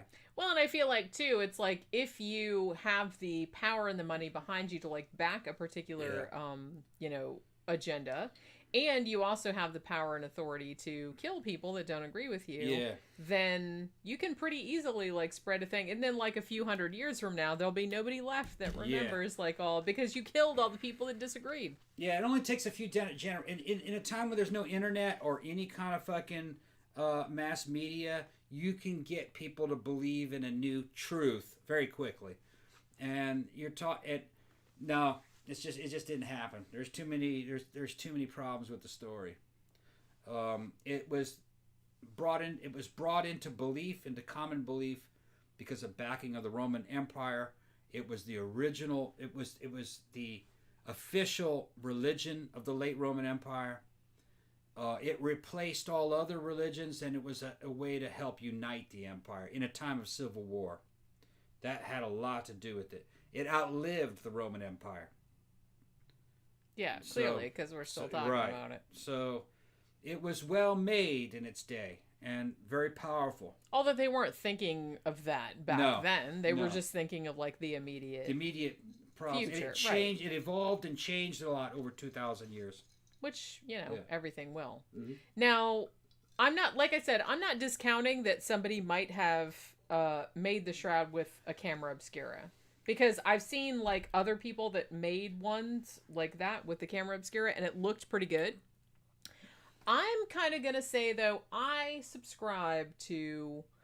think that the person that made it either made it with a bas-relief statue, like, that was kind of flat, or made it with a dead body or another kind of statue, and they kind of just, like, they took the linen and they kind of put it over the thing, and then they took some paint and just, like, scrubbed it on there, kind of, like you would do a gravestone rubbing. Like, I kind of feel like that was probably how... I mean, because of the weirdness in the proportions, I kind of feel like they didn't use a real model or a corpse, which some people have said that they used like a real dead body. I don't think they did, because I think that, the head being a little bit too big, the arms being a little bit too long, I think they probably used, a mannequin or a statue or something like that, because that would be, to me, that seems like the easiest thing, because if you're going to do a camera obscura, when they did it nowadays, like in the present day, it took them like more than a month, like in a month and a half, like to expose the shit for long enough to like get an image. And even then the image was very vague.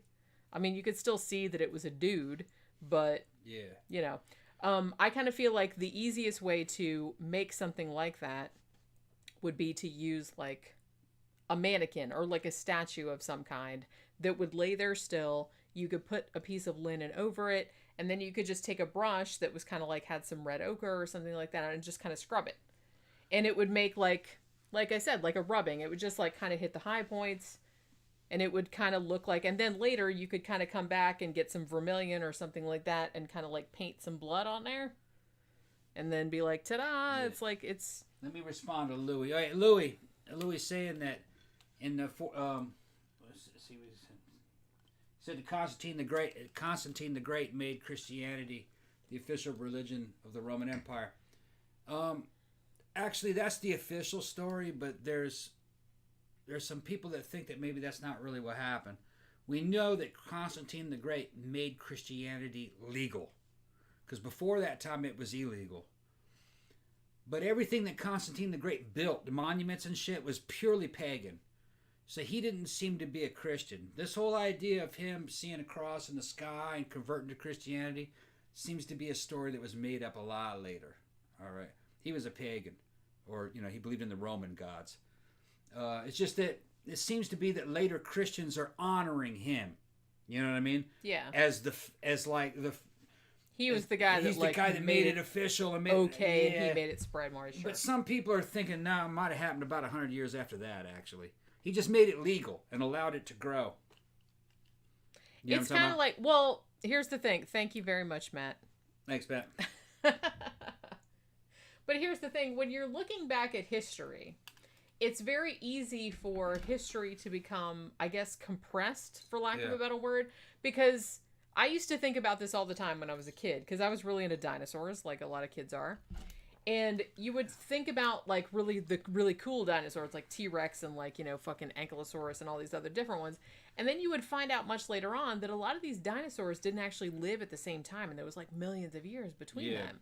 But because you live now, and a human lifetime is relatively, in terms of geological time, very short. Yeah. You're compressing the shit. Yeah, you don't realize that, like, some of those dinosaurs were, like, millions of years extinct before this other dinosaur even evolved, and they didn't even live at the same time, or even, like, millions of years between them. So it's like, that kind of blows our minds to think about.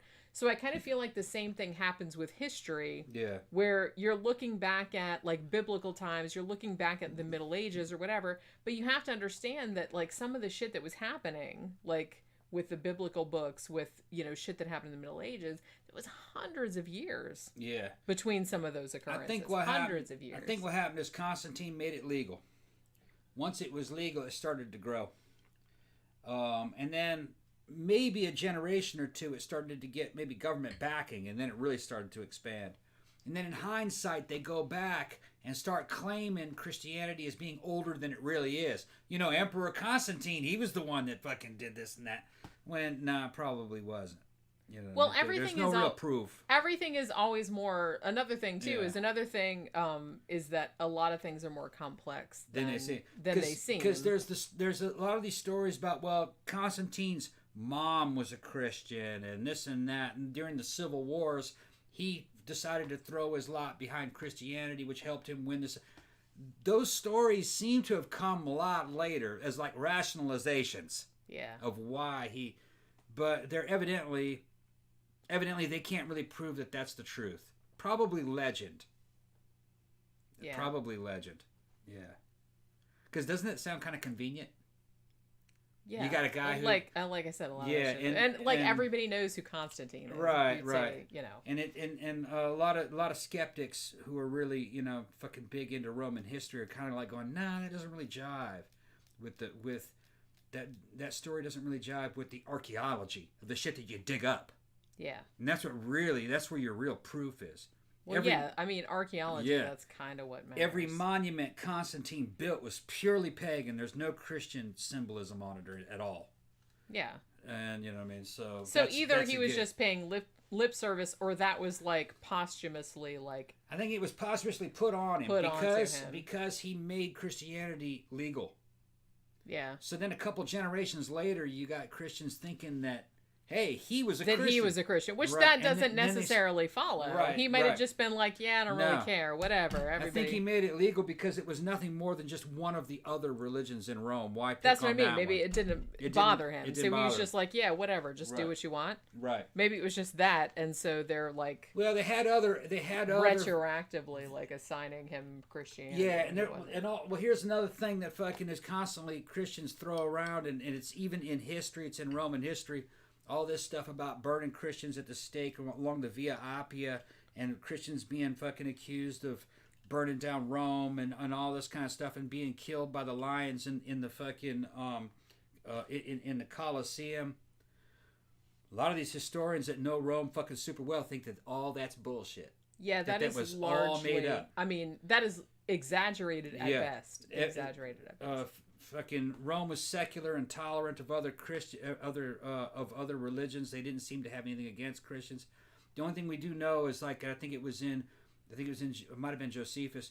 He just kind of throws Christianity in as being kind of like a ridiculous superstition, kind of like the beliefs of Attis. And Attis was fucking cutting off your own dick. That's fucking really ridiculous. Yeah, like it wasn't anything different to them. No, and they just thought it was something kind of ridiculous.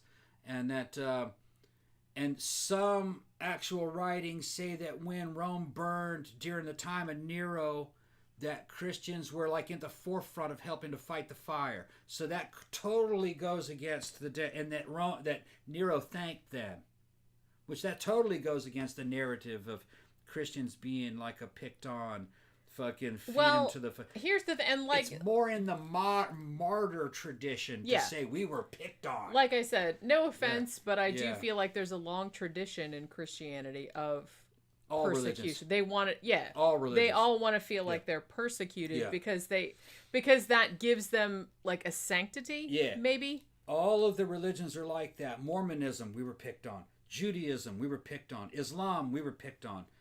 All religions we were picked on. All of them. Well, I mean, the victim narrative is very powerful. Very powerful. Okay, and you can take it to extremes. Nazis, their whole thing was, we were picked on. When you really fucking analyze what they were saying. They were Nazis. Picking on us. Yeah. Good. Yeah. We just fucking... Some people need to be picked on, and Nazis are among those people. They were picking on us. Oracle makes a very good point. If you're persecuted, you're not a loser, you're a martyr. Yeah, exactly. That's why I feel like a lot of groups that are actually quite powerful like to adopt the victim narrative because that's why. It makes them feel like we don't have power. We're fine. We're just everyone's picking on us. In the case of early Christian Romans, though, I don't think they were picked on at all. I think they were just another one of the groups. I think the truth of it is that they were ignored and that nobody noticed them. They seem to be that seems they like seem to be a very small group that nobody really noticed. That they weren't getting in trouble, so they weren't talked about. That's So they had to come up with something to get people to pay attention. Well, once you're a big religion with state backing, you have to fucking make a history for yourself. Yeah. Of where you came from. And it's always a very popular narrative is that, oh, you know what? We used to be picked on. But finally they saw the light. Overcoming adversity is something that a lot of people like and a lot of people can relate to. They used to throw us to the lions in the arena. There's no records of that. They only threw criminals in I'm not really there. sure that. I mean, and there are no Roman accounts of Christians being thrown in there. Only criminals and enemies of the state. But they were not specified as they're talking about Thracians, right? Or fucking, they could have been Christians, but yeah, I don't think that there was like a codified kind of like thing. It's like, let's throw the Christians. And then to the Roman Christian mythos, when they talk about being thrown to the lions for their religion, but it's only in the Christian tradition. You know what I'm talking about? Yeah. Not in the Roman tradition. Right. And I think the Romans would have talked about them if they were so much of a threat that they had to throw them to the lions. And there would have been millions of them, right? Yeah. And that's not what they're saying. So it's a pseudo-history. Yeah. It's a pseudo-history. Well, as I said, I feel like a lot of people... And like I said, I do believe that somewhere among everyone's perceptions, there is an objective truth. But most people, and this is very human, everyone does it, but you do want to cast your history in the best possible light, like to make yourself look better than possibly. So I do feel like that there's kind of like that, there's really that thing like among these groups where they always want to make their history look like, look, we overcame like all of this like shit that they were against us, and we... Sean's going, Josephus came after Nero. Of course he did. Of course Josephus came after Nero. Josephus mentions Christians, evidently, or supposedly, in the damn Josephine super statement. Although some of that was later it was later added. That was added later, but like after Josephus was I'm pretty sure he also... I think that's where that one reference of Christianity comes from. I think it was from Antiquities of the Jews. I have to double check. But I think he mentions just a very small paragraph. And he kind of throws them in with Addis, but doesn't give very many details. I think it was Josephus. Maybe might have been Suetonius, but I don't know. I have to go back and look at it.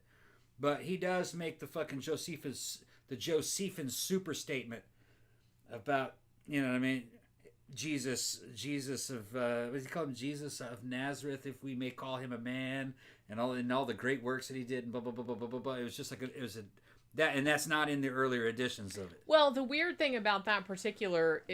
Is it even a paragraph? It's just like a couple of sentences. A statement, yeah. It kind of feels like it's like an advertisement. Yeah, it's just like stuck in the middle of shit that it doesn't really belong in there. It was an insertion. And not a very good one either, because it didn't even make an effort to fit in with the rest of the text or whatever the topic was that they were talking about. They just kind of stuck like you said, they stuck it in like a commercial. It fulfills Catholicism too. Yeah. And legitimizes fucking Roman Catholicism. But as you said, I feel like the people that did that, they believed it. Wouldn't have thought they were doing anything bad, because they would have justified it by saying, well, we're bringing more people to the truth, or however they understood it. So it's like they didn't really feel like they were fooling anybody or doing anything like... I think what they were doing is they were reading through there and they go, hey, wait a minute. This is the place where he should have been talking about Jesus. Yeah, why is there no Jesus in here? Hold on. That's what they did. That's what Write they that did. down. We're going to put that right in. We're going to put him in there. Where's the best place to put this? Okay, that doesn't sound too out of place. Actually, it was kind of in a place. It was timeline-wise. That would have been around 30 AD. So that's why they put it there. Timeline-wise, but in the flow of the text... No, it didn't make any sense. It doesn't make any sense. No, it doesn't make any sense. It sounds like you're reading the shit, and then suddenly, hey, come buy some tires. It was kind of like that. It was like an ad in the middle of the shit. They read Josephus' history book, and it was well detailed, and he talked about a bunch of other cults and a bunch of other shit that was long forgotten, and they fucking read it, and after a couple of generations of reading that somewhere in the fucking 5th or 6th century, they went, where the fuck is Jesus? There's no Jesus in here. Yeah, he didn't talk about Jesus. He missed it. Well, we'll help him out. Okay. We'll help him out. There's a reason why he didn't talk about Jesus, because nobody. He didn't know that there was no Jesus. No, because like I said, it's like, and like I said, no offense to anybody, but it's like I'm really kind of. Jesus was the angel Gabriel. It was the angel Gabriel's big brother. That's what they're talking about. Yeah, he was a mythical figure, like a Greek god or something like that. Like and the then angel Moroni. As the time went on, they wanted to humanize him to make him more appealing to. It was called euhemerization. Yeah. And it's because they believed that they wanted to make him into a person, so people could relate to him better. And it was a common thing that they did. Yeah. It's a very common thing that they did. Yeah. Okay.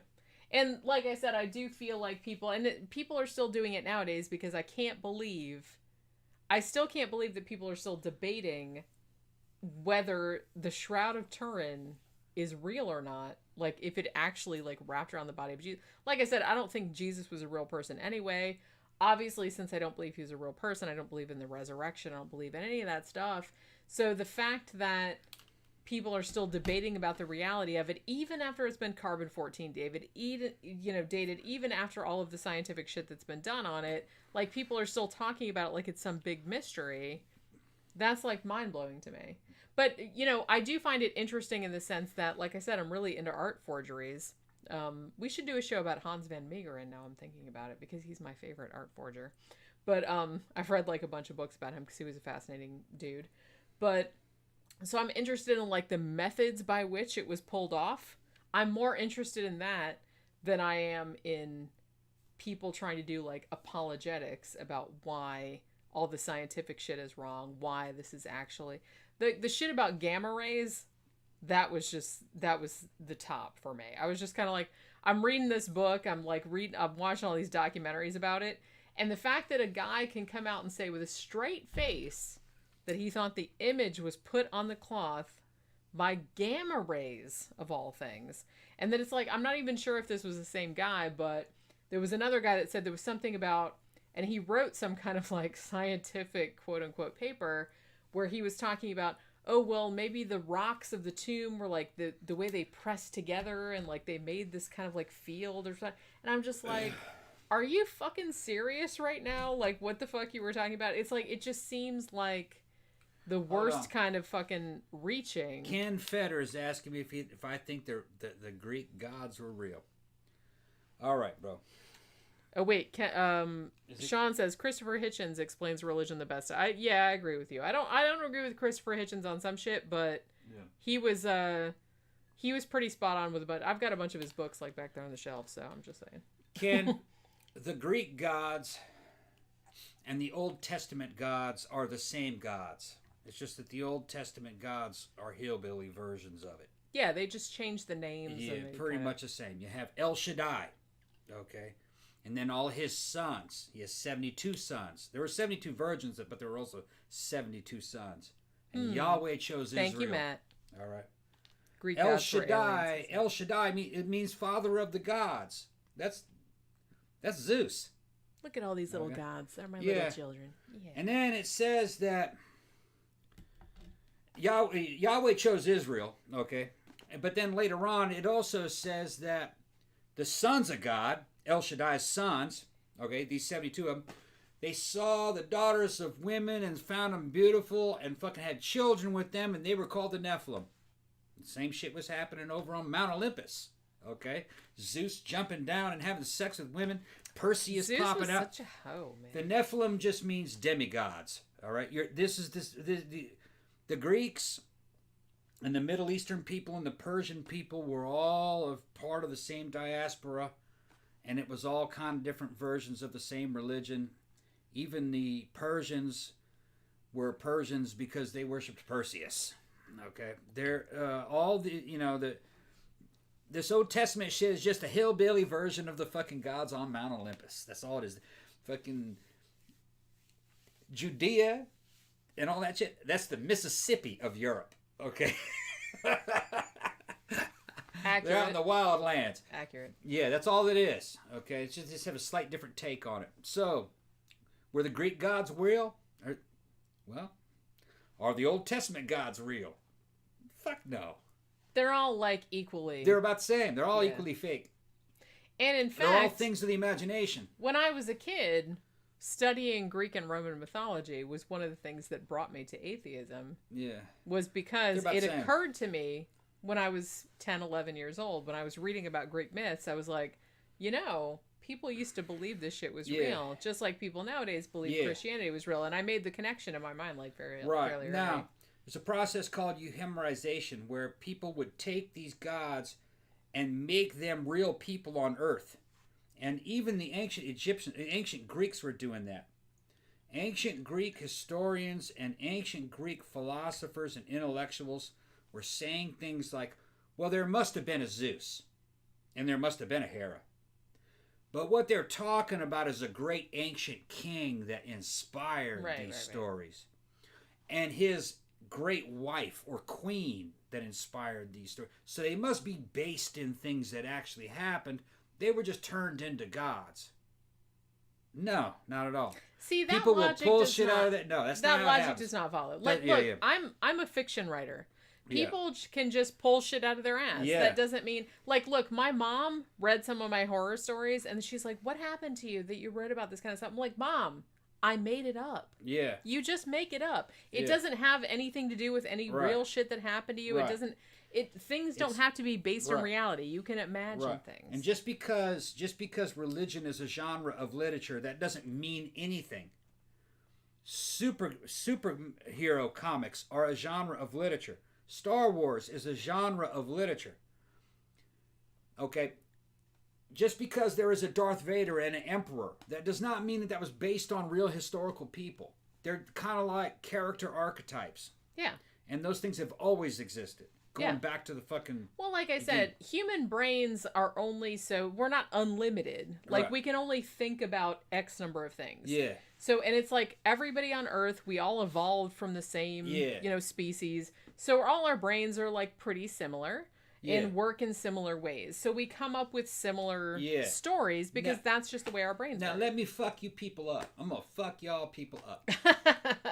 Star Wars, the original trilogy. Is that true? Did that shit happen? No, that shit didn't happen. But is it true? Yeah, fucking Star Wars is true. Fucking right, Star Wars is true. Every little fucking tale and every little lesson in there is something that you could learn from, and it's a truism. That's the way all these... It's mythology. Yeah, that's the I way mean. All these mythological... That's the nice thing about mythology is that it doesn't have to be literally true. It's mythologically true. Figuratively true. It's emotionally true. It's getting to something that is at the heart of all people, which is why it still resonates. Yeah, that's why I'm not an atheist. I'm a mythicist. I like that shit. I know it's bullshit, but I also know that it's valuable. And just like what Joseph Campbell says, there's a power to mythology. I got Khan of Aztlan in there listening to me. Mesoamerican motherfucker on the top of a damn pyramid cutting people's hearts out, throwing children into the cenote. He understands. He understands this shit. Tales have a certain power to them. Okay? It's true. And religions are like that. And just because it's not true doesn't mean it isn't useful. I think that's a good way to put it. Yeah, those are two completely different concepts. I mean, having a background in the infantry, do or die type shit, rolling the dice with your fucking nuts on the table, you may die today. That type of mentality. You better have a mythology that you operate from. You will not have the strength to face death without a certain type of fucking mythology to help you through it. It just won't happen. I don't know. I have that. I don't have that, but I'm a Vulcan. So. Yeah, you don't have any emotion. I use the emotion. I channel the fucking emotion. You know what I mean? Vulcan. But Bitch, you see me turn TVs on and move objects just with emotion. What's your mind, yeah? Just an emotion. I don't even think it's my mind. It's like spiritual emotion. So it is very powerful. That's why I said the things in Star Wars are true. You could do better shit than turn a TV on. I'm old. I'm old now. Make some money appear or something. You have to build up so much inner conflict. You have to build up so much inner conflict to make fucking weird shit happen. It's just like in Star Trek where the Emperor says, "Go to the Jedi Temple. We must catch them off guard. And after you've killed all the children, then you will be strong enough in the dark side to save Padme." That's the kind of shit I believe that actually takes. And the thing about, like, fucking Hayden Christensen was like, okay, yeah. I can... Oh, yeah. They could have played that shit so fucking bad, so fucking awesome. It's just the sad thing is, like, that dude is actually a good actor, yeah, and I feel like everybody got... It was kind of like it was kind of like, Robert Pattinson, like, what's-her-face from fucking Twilight. They were in those horrible movies, and, like, they kind of got, like, shit on as being terrible actors, but then you see them in other stuff, and they're fucking awesome. Yeah. Because, like, Kristen Stewart, she was in Underwater, Robert Pattinson was in The Lighthouse, you know. I was just going to say, somebody said that we should build a cult to Pookie, like a church to Pookie, and Jenna Blana said, Pookie, first of her name, short of tail, ravager of envelopes. But what's funny about mythology and what seems to be true based upon my experiences, my own personal experiences, that stories about witches, stories about Satanists and weird fucking warlocks and fucking shit like that always has to do with doing things to other people that you don't want to do or don't like to do to cause inner conflict and self-hatred. And there's something about that self-hatred that can somehow manifest itself into, I want to say, some kind of weird psionic abilities that can do damage to people. Yeah, I get that. That's what they're talking about. Well, because if your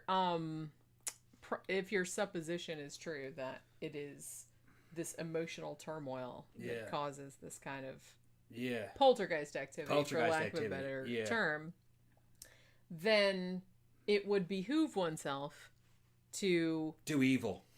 Yeah. Well, or to do evil and to feel bad about it. To feel bad about it, right. And you have to not just do evil and not give a shit. Right. That wouldn't work. And you have to have enough intellect to grasp the evil. Right. Okay. Now, to go the other way, all right, like what a Jedi would do, you wouldn't gain that type of effect. It would be more about what you hear about, like healing and giving people inner peace, maybe seeing the future slightly, or help it be, more beneficial, less physical, more esoteric shit. But whenever I hear these stories about Sith and fucking possession and poltergeist and fucking warlocks, the effects that they do are always physical and it's always damaging. It's something you can fight with. Yeah. You know what I mean? That's what's being described in the stories. Now, where are these stories coming from? Is this some kind of like an inner knowledge? Is that somehow manifests itself in the imagination? Maybe is there something instinctual that even a person who just writes fiction can somehow, or are they following traditions, literary traditions, to make stories like this, or what? I don't know where it's coming from. Well, as I said, I feel like I can kind of weigh in on this a little bit as somebody that writes fiction, and has never done anything super horrible in my real life, but has written about many horrible things in my fiction. Like I said, my mom was horrified when she read my stuff, and she thought that I was working from some... Because I guess some people think that you have to experience something in real life or, to, like, write about it. But you don't. You can totally put yourself into that mindset if you already, if you're imaginative enough to, like, put yourself into that mindset. So... I'm a good person. I haven't done anything like really horrible to anyone else that I know of. But I'm really good at putting myself into really like horrifying situations and like seeing how it would play out like in my mind. I don't want to do it in real life. I'm nothing like that. But I don't know. Like I feel like you don't have to like really experience that kind of shit to imagination is sufficient, I think. You know what I mean? To kind of get a feel for that kind of stuff. People are mentioning L. Ron Hubbard. Yeah, it's funny. He wrote shitty sci-fi, evidently. But I haven't read any of his stuff, so I'm like, I've heard that it's shitty, but I'm not going to judge because I haven't read it. In some ways, L. Ron Hubbard is talking about what I was talking about, basically. Yeah. It makes you wonder if George Lucas somehow maybe read some L. Ron Hubbard. And well, a lot of people did because he was a very popular sci-fi writer before the whole Scientology thing really took hold. Makes you wonder. Maybe if Star Wars was also kind of influenced by fucking LRH. I don't know. Everything's influenced by everything. I mean, that's the thing. It's like nobody, and like I said, I'm coming at it from like a writer standpoint. You can't have read everything. I try to read a lot, but you can't read everything,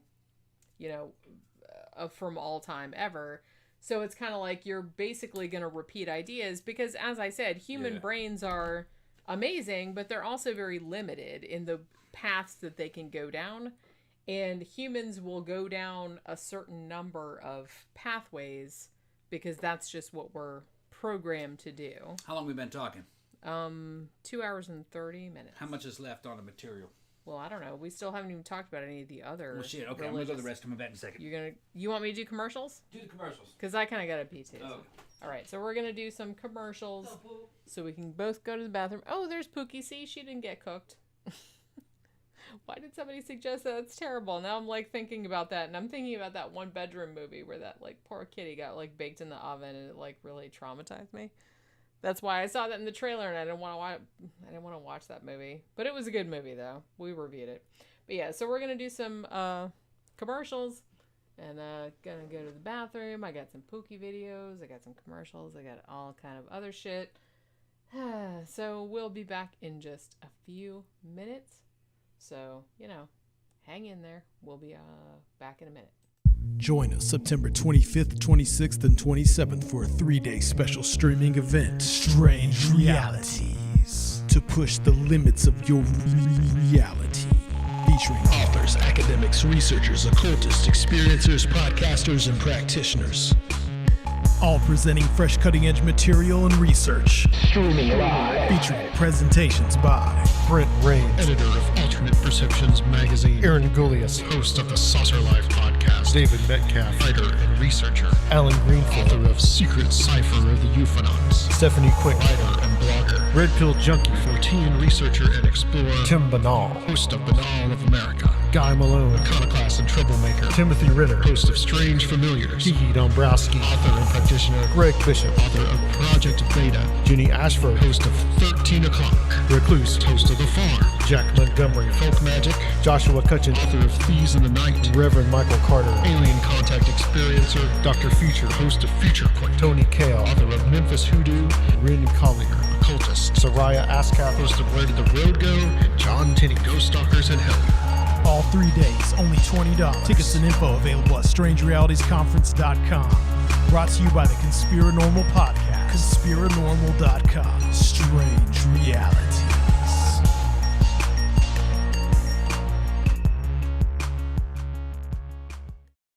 You love true crime. I love true crime. And I've spent the last 3 years compiling a series of the most intriguing unsolved murders of the 20th century. It's called The Faceless Villain, and Volume 3 is available now. Featuring such fascinating cases as the Ketty murders, the Carrie Babies case, the Frog Boys, the Alcasar murders, and the Inokashira Park dismemberment incident, The Faceless Villain Volume 3 is an involving exploration of unsolved slayings spanning the years from 1980 to 1999. Pick up your copy in print or ebook formats on Amazon, or download the audiobook version from audible.com, and get ready for a chilling journey through modern crime history. Hi, sweetie. What you doing? What you doing? She's like, why are you filming me? I'm not doing anything. Look, when mommy's not in the bed, she sleeps in the bed. Because I was actually working late last night because I was on a radio show. And I was up till 11 when I came in to go to sleep. Tom was already asleep and she was sleeping on my side of the bed. She jumped out when I got out of the shower, though. You're such a good girl. You sleeping on mommy's side of the bed? Oh my goodness, I know you have such a rough life. I was yawning and sleepy. You're so cute, Poke. Yeah, okay. I'll let you go back to sleep. We gotta go to the store anyway. Okay? Okay, she's like, I'm not talking to you anymore. Alright, so, Tom hasn't come back from the fucking kitchen yet. What are you doing in there? Okay, here you go. Where's Pookie? Sleeping in the damn bowl. She's sleeping? Well, she's pretending to sleep in the bowl. Every time I walk by, she looks at me. So is that Pookie? And she's like, ugh. Normally she would be asking to go out on the porch at this time. She's, because it's 7:24 sleeping all day. p.m. She knows it's raining. Oh, yeah. She knows it's raining. She's like, oh, I'm going to get wet. Although she doesn't really mind getting wet, does she? She'll go run around in the rain, and then she comes in, and she's like, yeah, I'm all wet and stinky. Deal with it. Made a sunrise. Yeah, you did. Yeah. I didn't want to open up another whole bottle of that bottle. Didn't want to open up a whole can of damn Rockstar. Just for a half a drink. Because a Rockstar will make a whole fucking jar of that shit. Trace Render 666 says, Tom is the funniest man on YouTube. No, fucking stop it. Not this show. I'm He's probably annoying. I'm the fucking clown of this show. Yeah. Yeah. I mean, I don't know. I feel bad because I feel like I'm funny too, but I feel like it gets kind of lost. You know what I mean? In the whole. Well, you got shit you got to do. Yeah. Yeah. I'm like the workhorse. I'm the one that's like working behind the scenes. Look at her trying to fucking get people. Why don't you go ahead and send Jenny a fucking super chat? Send Jenny a super chat. She works hard. I was working. She gets all the money. She gets all the money. 11:30 last night. She gets all the money. I just come in here and just fuck around, really. I was working on because I mean Sophie is coming to visit us next. Yeah, less than a week away. Yeah, Sophie's gonna be a fucking special guest on the show. So I was kind of 2 weeks. She'll be on the show. Yeah, so she's gonna be on all our live streams like after the 18th, I guess. You guys gotta love Sophie. She's cool. Rad. She's cool. Yeah. Yeah, she came and visited us before. Yeah. And so I'm like, okay, well, all the shit that's got to be recorded, like all my like book reviews, all my like my witching hour shows, I wanted to do like all of those like ahead of time, so I didn't have to do them while she was here, so I could hang out with her more. So I've been like really trying to like work on those like fucking all day. And then like last night I was doing the radio show, and that was like a last minute. Thank you, Matt. Thanks, Matt. Give me some flashballs, Matt. That was like a last minute thing. Like Tim Banal like contacted me like a day or two before, and he was like, hey, it's like I hate to like this is so last minute, but can you please be on the show like Friday night? And I was like, sure. And then he sent me a list like the day of the show, like, can you talk about this, this, this, and this? And so I had to like read through my books again to like refresh all the. So I was in here like he kept coming in the office like, are you like ever coming into the bedroom, or are you ever gonna? And I was like, no, because I gotta like read through all these notes. I gotta be on the show. It's like I don't want to sound like an idiot on there. But the show came out good, I thought. Yeah, this whole fucking project worked out good though, because you see, Jenny was stuck in a graphic design job. This is back in the old economy when people fucking had to go to work and had to go somewhere else to work, and then you worked for pennies, based on what they were making a lot of money off you. Yeah, I have to say, I've been, okay, so I graduated from college in 1997. So I've been a graphic designer for more than 20 years. Thank you very much, Victor. Thank you, Victor.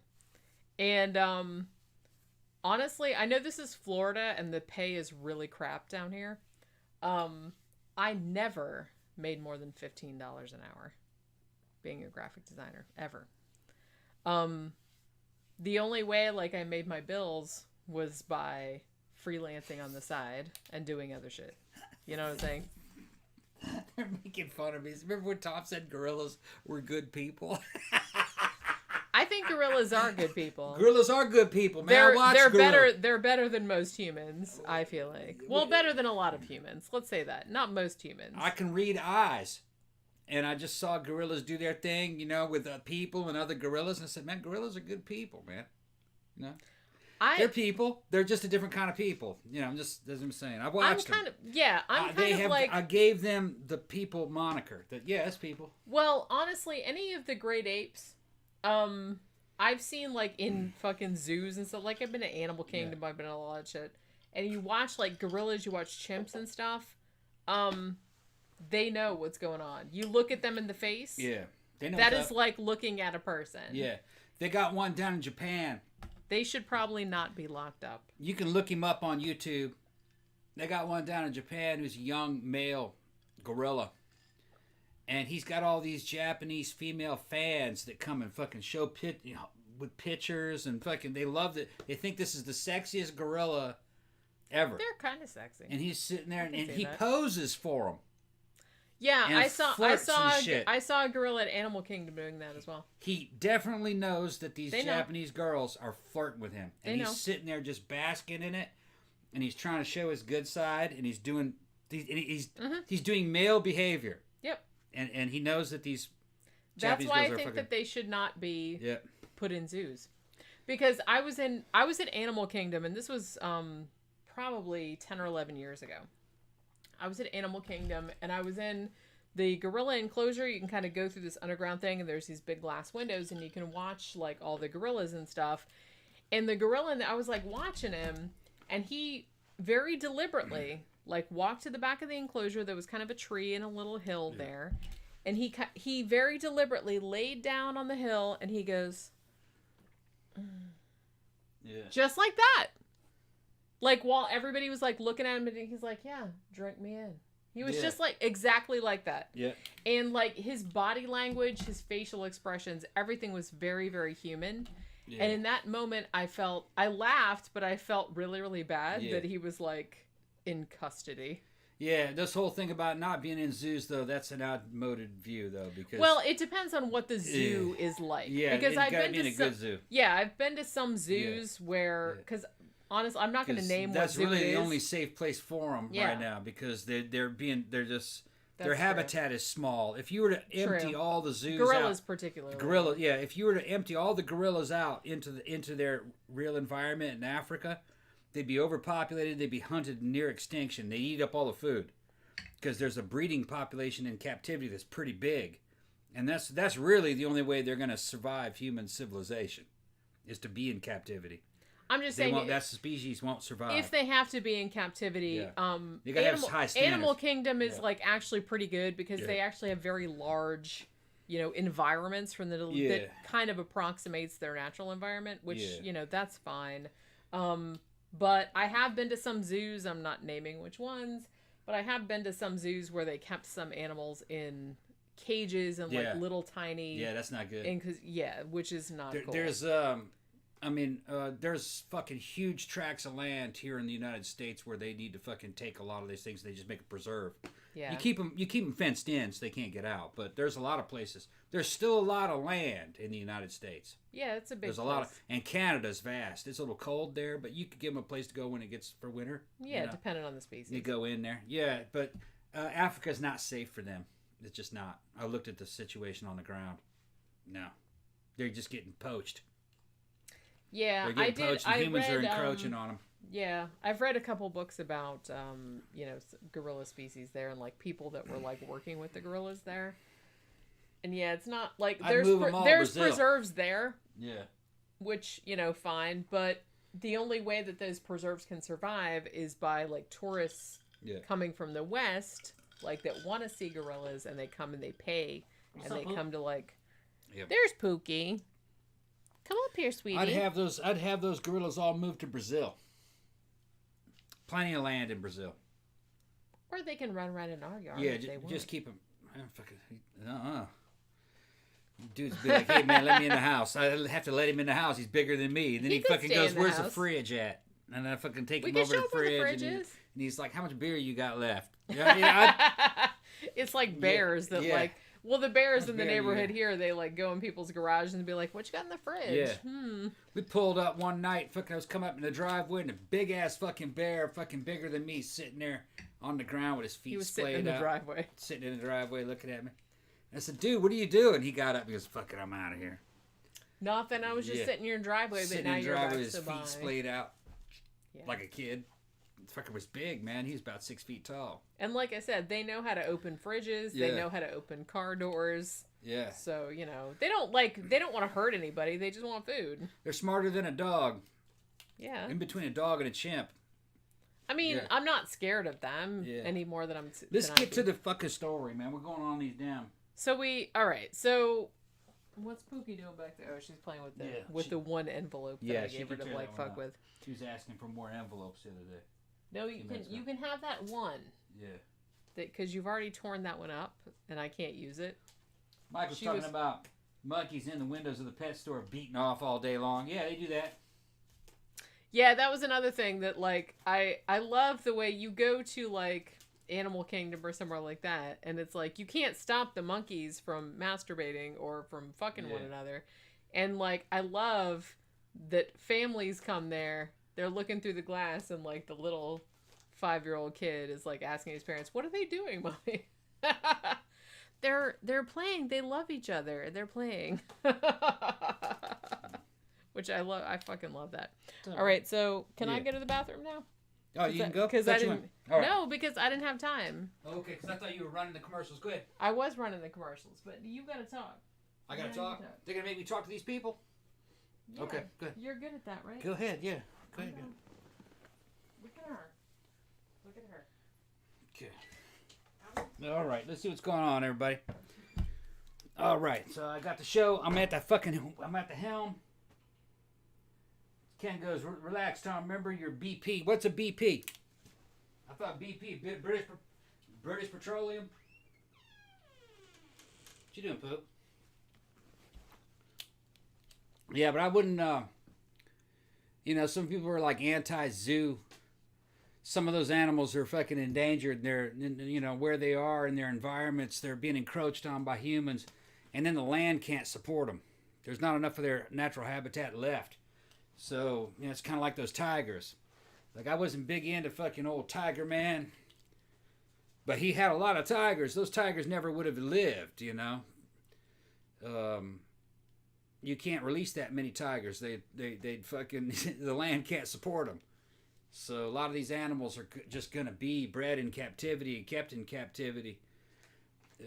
They just got to make sure that the laws are set up in a way to where the animal lives in a good habitat.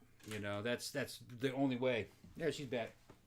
Well, yeah, I'm not camping out in there. Yeah. I just had to go to the bathroom. What you doing, Poke? She's tearing that envelope up. And then she's, like, sitting on it. Thank you, Mark. We should pay the animals? Wait, what? Zoos should pay the animals so we can tax them. I don't know. I'm ambivalent about zoos. Like, in some ways, I think they're good if they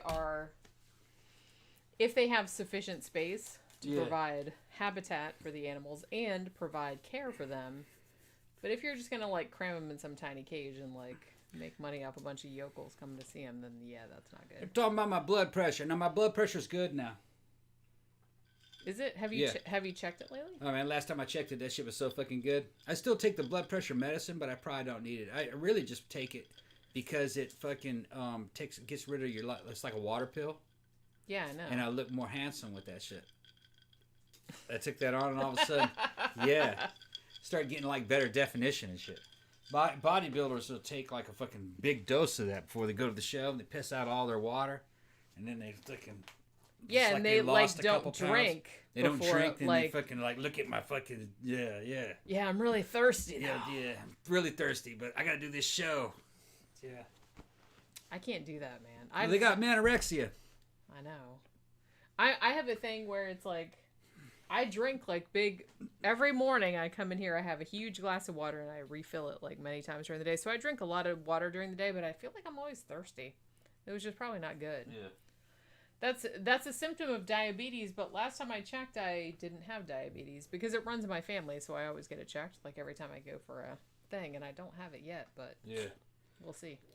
Yeah, but no, as soon as I started lifting, a couple years back, the blood pressure went back down to normal. My blood pressure has always been very, very low. Yeah. Like dead person low. Yeah. Start lifting and you fucking keep in good shape, your blood pressure stays good. At least in my case.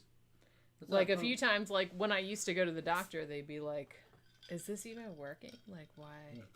I don't know why. My blood pressure is just really low. Yeah. I don't know what it is. It must be like a genetic thing. Okay, let's get back to the show. So can we talk about? So we talked about Shroud of Turin. Like I said, I feel like some artists did it with paint and either a corpse or a bas-relief statue, which is how I would have done it if I was going to forge it. Could have been done with a camera obscura. That seems like a little more trouble, but I don't know if somebody was into that kind of shit and they wanted something a little exotic. That was gonna, I think it was a fake that in its day was exotic. Might have been. And that it was made it more convincing that it was like some kind of really fucking. I think they knew it was fake, but I think they thought it was like a really fucking exotic fake that would be like. Yeah, like no one will be able to figure out how they did that because like a lot of people don't know about. Yeah. And then like the guys, the bishops and the fucking cardinals are looking at that and they're going like, man, that's fucking awesome. The fucking peasants will love that. That does look like a soul burned its way through there. And they're like, how much you want for that? You know, that's exactly what I think was going on. Well, because like I said, that was kind of your deal when and a lot of people have pointed out, like some people that want the shroud to be real have pointed out, well, the wounds on the shroud are in the wrists when a lot of medieval art, when a lot of other art showed it through the hands, which obviously wouldn't have worked because if you put nails through the hands, the body would just fall off. So you had to like go through the fucking wrist. But I do feel like if somebody was that invested in making a really good fake that they could get a lot of money for, then they would have researched that shit. The thing is that people are always worried about hands or wrists or this and that. The crucifixion, Jesus didn't go through a crucifixion. There was no Jesus. This is a like I said, I'm just saying that whole right. thing is kind of like, because I don't really believe right. that. And I'm not saying that people weren't crucified, because right. they were. They were crucified, but they weren't crucified in the way that Christians showed it, too. They were showing it on a T-shaped cross. In the first century, Romans did it on an X. Yeah. And they probably weren't very high up off the ground, and the foot was probably on some kind of a fucking stand. You know what I mean? I don't think they're... And they were lashed to it and possibly nailed to it, too, at the same time. But that stuff wasn't supporting all their weight. There was something that they were standing on their feet.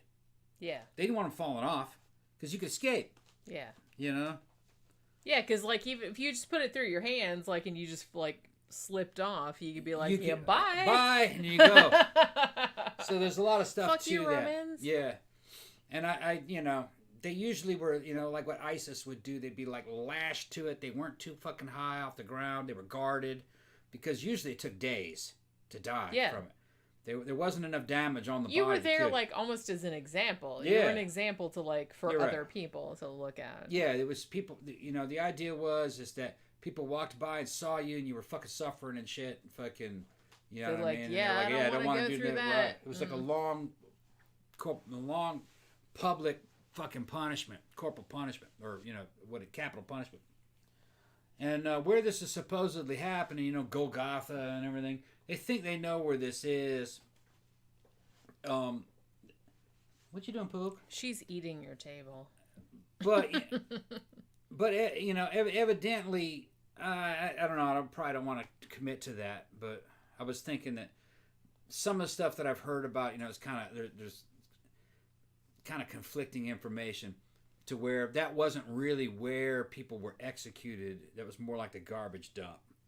But then they said, well, Gehenna is the garbage dump. And then other people were going, well, actually, that's more of a burial place.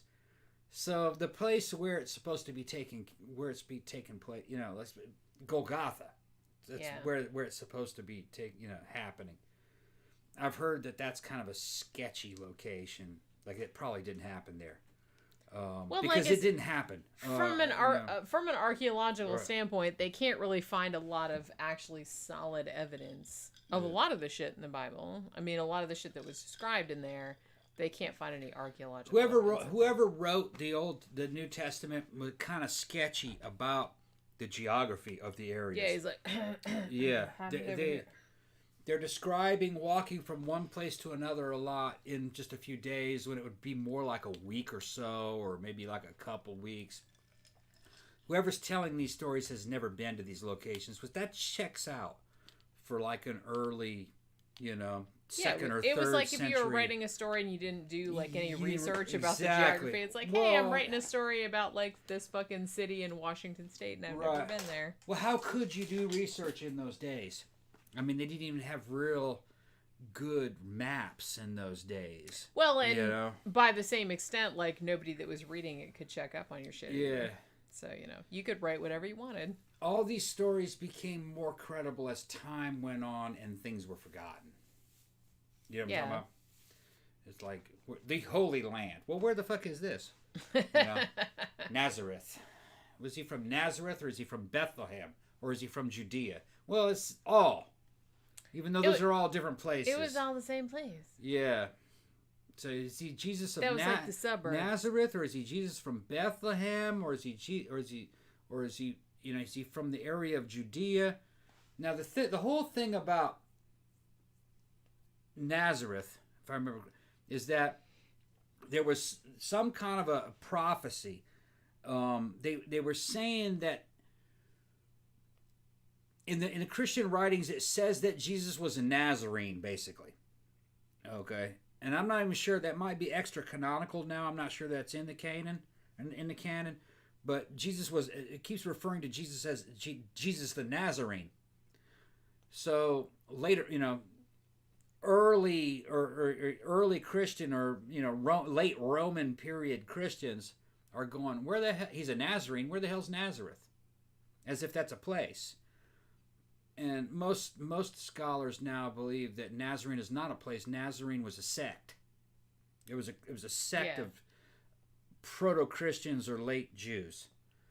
So there was no Nazareth. Now later on there was like one of these Roman it was the wife of a Roman emperor, I think. I don't remember what her name was. I almost said her name. Anyway, she set about on a fucking on a pilgrimage to find Nazareth, and and she did find a place and called it Nazareth, and from here on out, it's called Nazareth. Well, but there was no Nazareth. That's like a pretty convenient thing to do. It's like, I'm gonna go find this place. Hey, here's this place. This is Nazareth. This is the place I was looking for. Put a sign there. Because nobody knew where it was in her day. Somebody in the audience might know who it is I'm talking about. Back in those days, you could just pull shit out of your ass and nobody could check anything. This shit's all legend. You know what I mean? And then it was That's what made. I mean. I feel like the longer ago stuff was, like, the more like fiction and nonfiction believed into one another. It became historical as you started naming shit after legend. You know what I mean?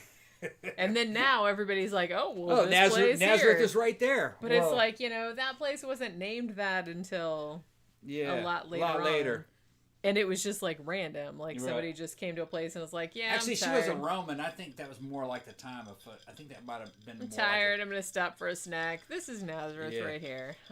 I'm just saying that. I'm kind of drunk and I haven't read about it in a while. But if I remember, actually, I don't even think she was Roman. I think she was more like from the Holy Roman Empire, like one of Constantine's fucking relatives. Not Constantine. What was his name? Why are you hitting me? I don't know. You know who I'm talking about.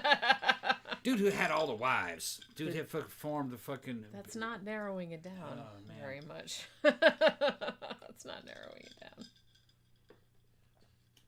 Guy who did the fucking Holy Roman Empire. The guy Not Pippin. Pepin the Short? That was much later. Hold on, people. Where's my glasses? I'm getting serious now. Oh, you dropped your glasses earlier? Yeah, I dropped it now. What you doing, Pook? You gonna come up and show your butt to the camera? Come on. Seeing if anybody's fucking... Oh, she's anybody not. knows who I'm she talking thought about it. She thought about it. She thought about jumping up and putting her butt in the camera, but she didn't. Yeah. Can we please talk about the holy foreskin? Okay, go ahead. This is my favorite. All right. I don't know why, but this is my favorite religious relic. I love that. I love the I guess the game of the, people that were in on this fucking religious relic, gimmick back in the day.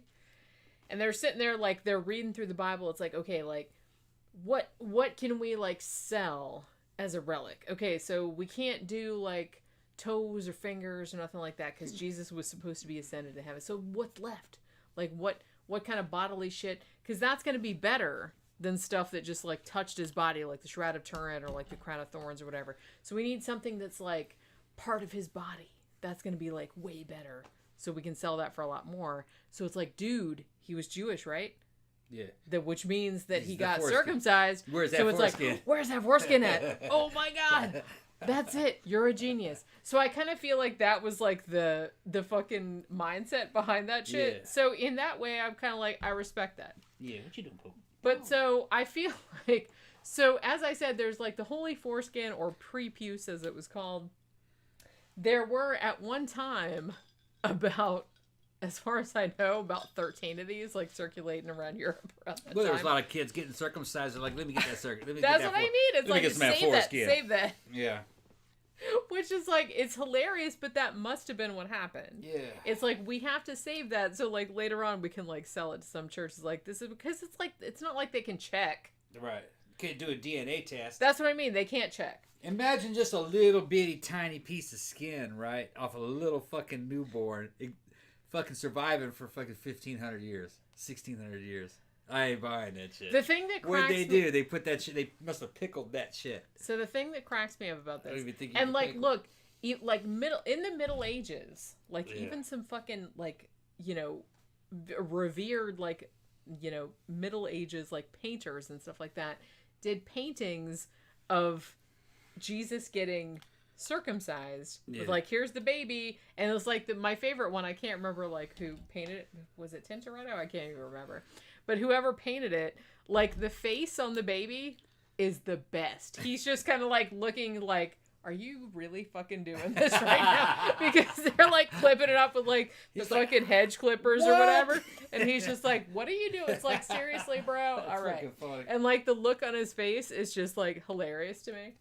But like, so the fact that they did that, and then like all these churches paid money for this. It's like, I can understand why the churches paid money, because the churches probably knew that it was bullshit. They were just like, yeah, but we're just going to buy this for people to come look at because that was what you did. So I'm more like fascinated by the people that came and like looked at the shit and like revered the shit. It's like, oh, yeah, look, it's like this little strip of skin, and it was like the foreskin of Jesus. And the shit would have been about the size of a damn thumbnail. Yeah, it's like a little clipping. tiny. Like it was a thumbnail baby. clip. It was like a baby thumbnail clip. foreskin. It's like this big. Yeah. Like, how impressive could that be? So it's like the fact that like pilgrims would come from like all over the fucking region and like look at this shit, and they probably had like some big shit built. Like they had like they had a pillow on it. They had like all kind of gold plated shit around it and everything. And like all these people like stroll through and like, oh, and then they like drop money in the shit. That is like fucking hilarious. Yeah, here's something else That's that hilarious fucking I can point out is that all these little Christian places, those little places where you went on pilgrimages and shit, was kind of like the medieval version or the ancient version of Disney. Well, yeah, that was like, they didn't have Disney World back then. They didn't have Disney World. They didn't have anything fun to do. But that's what it was like. Yeah. All right. They all kind of worked together, and they all built themselves in real handy locations so you could walk from one place to another. And there were a lot of them on certain roads that they headed towards the Holy Land. You know what I mean? And it was all these people making money on them. Yeah, it was like a whole route. Yeah. And it was evidently real commercial, you know what I mean? They had vendors around it and hotels. Yeah, whole economy was like sprung up around the shit. And they would just take any old thing and rename it and give it a Christian title, and then try to find somewhere where they could kind of weasel that into the, you know, this is from the Bible. When actually it was some kind of ancient Roman ruin. It had nothing to do with the Bible, you know. Like there'd be old cisterns and shit. You know what I mean? They say, oh, this is the pit where, you know what I mean, Christians were thrown, and this is where, you know, they'd name some shit, you know, some saint. This is where St. Augustine got thrown into the fucking pit, you know what I mean? It's just, they would make shit up. Well, that's what I mean. They could say anything. Yeah. And honestly, they could just rob a random grave and pull a finger bone or a toe bone out and say it belonged to any, like, saint that you wanted to name. And they could put that in a little, like, they build a fancy fucking shit around it. And it's like, you could pay, people would pay to, like, go see that shit. Yeah. It was a really, like I said, a whole economy, like, sprung up around this stuff. Now, I'm pretty sure that those people knew that it was, that they were grifted. But I really do believe that the church believed that they were telling the truth. I think there were some guys that knew it was bullshit, but I think in general, the average person in the church, a bishop or a cardinal or whatever, he believed what the Bible said. He believed in Christianity. Or I don't even think they cared one way or the other. I think they believed it. I think that they knew that the stories were bullshit, or partially bullshit. But I think that they believed in Jesus and Jesus' teachings. They believed in heaven and they believed in God and all that. I believe that they did. I don't see any evidence. There's no evidence has survived to even give a hint of the fact that they thought that they were lying about about the meanings of the fucking scripture. Like I said, I don't think that they saw it as lying in the same way that we would perceive it nowadays. I think they were just like, somebody sold them a finger bone and said, hey, this is Doubting Thomas's finger bone, which is another, like, religious relic that, that's very common in Europe. I feel like somebody sold them that and they were just like, fair enough. I don't think they really thought about whether it was really that or not. I just kind of feel like, well, we can make money off this, and or it will bring people into the faith, so it doesn't matter if it's really his finger bone or not. Yeah, that's not the same as what I don't think they thought about it too much. I think that they knew that those were what I would say holy forgeries or holy, it was. I think they considered that to just be a means of getting people into the church and seeing their version of the truth. Yeah, that's what that was. But there's no evidence to support the idea that they thought Christianity was a falsehood. No, I don't think they did. I don't think they did. They did not. They thought it was real. Yeah. They thought it was real. And that's why they were doing these forgeries, is they were trying to bring people to what they thought was the truth. That's what I'm saying. I don't think they really thought... I think they were just, like, ambiguous about, like, whether they thought it was really that or not. I think they thought at some point it didn't really make a difference. Yeah. Because... if it brought people into the fold, then it didn't matter. If it was false, right. If it was false. Like, because on a spiritual level, it was real. Yeah. You know what I mean? Because it was, fulfilling its purpose. Yeah, they were all trying to get them to accept the blood of Christ. Right. And that they were all trying to get them to join the church, to believe the church, so they could go to heaven. They were going to make money during that. But they believed that it was about going to heaven. I don't believe that. Like some people have said that, it was all false. They didn't believe it. They're a bunch of atheists, and they saw all these Christians as suckers. No, they didn't. Well, I'm sure like some of them did. Very but few. I think that was like a minority. Very few. I think it was a minority. I think as you went up in the ranks of the fucking church, I think they got more pious, actually. Yeah. I think the street level guys probably knew that there was an element of grift to it and probably didn't believe it. But I think once you started getting up into the fucking very high levels of it, I think they actually believed themselves to be God's representatives on earth. Yeah. They probably did. They weren't bullshitting. And like I said, they could justify it. Yeah. Ken asked, what are your thoughts on the supposed blood in a bottle or jar that is hundreds of years old but turns liquid at certain times? I'm actually going to talk about that in a minute. Because that's actually on my list. So like I said, other than Shroud of Turin, there have been some other similar kind of religious relics. You got the Sudarium of Oviedo, which is, I think I have a picture of that, actually. Let me scroll down. Here it is, which to me doesn't look like shit. But I've seen some other like kind of images of that where it kind of looks like a face. This is supposedly... another thing where they're like, that was something that covered Jesus' body. So that's another thing. A blood-stained cloth that looks like it was wrapped around the head. However, There's also the more famous, like Veronica's, or the Veil of Veronica, which was supposedly the thing that was wrapped around his face. So they can't both be true. I don't think either of them are. You also have a thing called the Image of Edessa, which is also called the Mandalion. And there's two different images of this, and I think I have images of both of them. This is one of them here, right there. And this is the other one. Both of them are kind of acknowledged as paintings, but the reason why these are important is because these kind of came about like pretty early in a lot of early writings, where a lot of people who were kind of like advocates of the authenticity of the Shroud of Turin are sometimes referring to writings that might be referring to those two images, which are paintings. You know what I mean? So whenever somebody is talking about the Shroud of Turin and stuff, back in the day, like, you know, back in the Middle Ages or even back earlier than that, they might actually be talking about these particular paintings that were supposedly images of Jesus, like painted while he was still alive, even though they probably weren't because they're medieval looking. Like I said, there's also the Veil of Veronica, which I thought I had. Yeah, I have a picture of that too, which, look at that shit. It makes Jesus look like such a dork. Look at that shit. Yeah. He's like, He looks like I don't know. I don't know what that looks like. He just looks really dorky in that picture. But that's supposedly, you know, when he was going to, you know, he was carrying the cross and he was going to the crucifixion, and she like comes and like wipes the sweat off, and it somehow transferred his whole face onto there. So that's another kind of common kind of shit there that is. You also got your reliquary of the Holy Crib, which supposedly has remnants of the manger of the baby Jesus. I think I have a picture of that too, because look, check this out. This is like super fancy, the shit that they built to put that shit in. Look at that shit. That is fantastic. So this this thing here, which kind of looks like, you know, you want to cook a pot roast in it, but it actually it supposedly has remnants of the manger that baby Jesus was in. That is super fancy. I love that shit.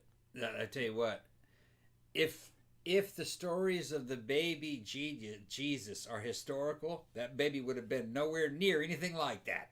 Well, no. Well, no, this is just the thing that they built to put the pieces of the manger in. Oh, the baby manger. Okay, because gotcha. I guess the pieces of the manger were just like pieces of wood, which you could get from anywhere. From anywhere. I wonder why like that. But the so they had story. Yeah, so they had to build this like fancy fucking crockpot looking thing to like put them in. Jesus' so manger. It would look a lot more impressive. I'm just Jesus' manger is just a reboot of Noah's basket that he was put in as a baby and sent down the Nile.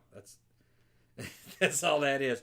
What are the chances of finding the damn basket that Noah was put in and sent down the Nile? Now, I didn't check if there are any religious like relics of that, but I would imagine there might be. No. Although I feel like maybe not, because I feel the relic thing, that seems like that's a mainly Catholic thing, yeah? What's that? Like the whole relic situation, like the veneration of relics. Well, I mean. yeah, that's a Catholic thing, but I guess you could say, it's more a Catholic thing. Yeah, that's what I'm largely. I'm trying to think of anything in Southern Baptist that's like that, and no, not really. Velvet pictures of Elvis. Velvet Elvis is in your house is a fucking holy relic because what I'm saying. We all know that Elvis was God's second son. Because he was from Mississippi. And that bitch could sing. And he was handsome. He was more handsome than Jesus. He could make it rain I'll go with and that. stop the rain with nearly a word. Okay. People don't understand the holy power behind Jesus. Or behind Elvis. I get them confused. You get Elvis. Elvis is a Mississippi demigod. Okay. Yeah. That's Mississippi's version of Jesus. Mm-hmm. Y'all got your Jesus and we got ours. I kind of like as handsome as that motherfucker were. That is like a Greek god on earth. Yeah. And he could sing. Yeah. Yeah. I get it. Yeah. And he could he could dance. Do his he could dance too. hips Yeah. in a sensual kind of. And he married one of the most beautiful women on earth. Yeah. So he must be the best. Of course. That's God's son. That's Mississippi Perseus. I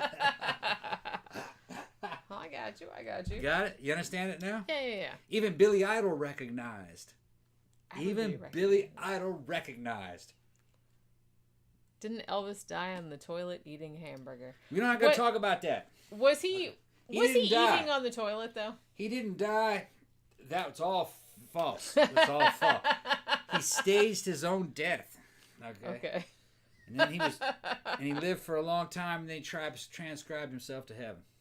I mean, did you guys see Bubba Hotep? Just like Bubba Hotep, yeah. He killed the mummy that was trying to like suck souls out of like old people's assholes with JFK, who was a black man with no brain. But yeah, so also there are a lot of relics around the crown of thorns, because I feel like shit around the crucifixion, like your crown of thorns type stuff, your nails, that seems like way easier to fake than some of your like bodily relics, because all you have to do is like dig up some like gross ass nail from somewhere and then just say, "Behold, it is a nail from the crucifixion. Bring in all the money." Like you can build like a whole fucking reliquary for that shit. It's like, and people will fall for it, which is like crazy to me.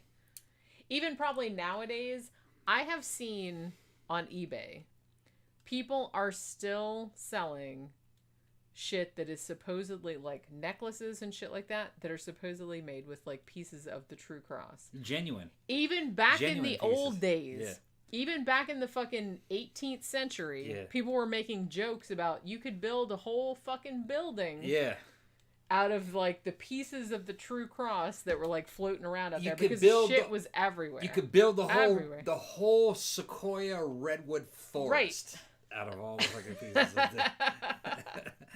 Because like I said, that's if you're gonna do a religious relic, shit like that is like easier to fake, because you could just like knock a splinter off of anything and just be like, say it's from the true cross. It's like no one's gonna, even nowadays they can't disprove that.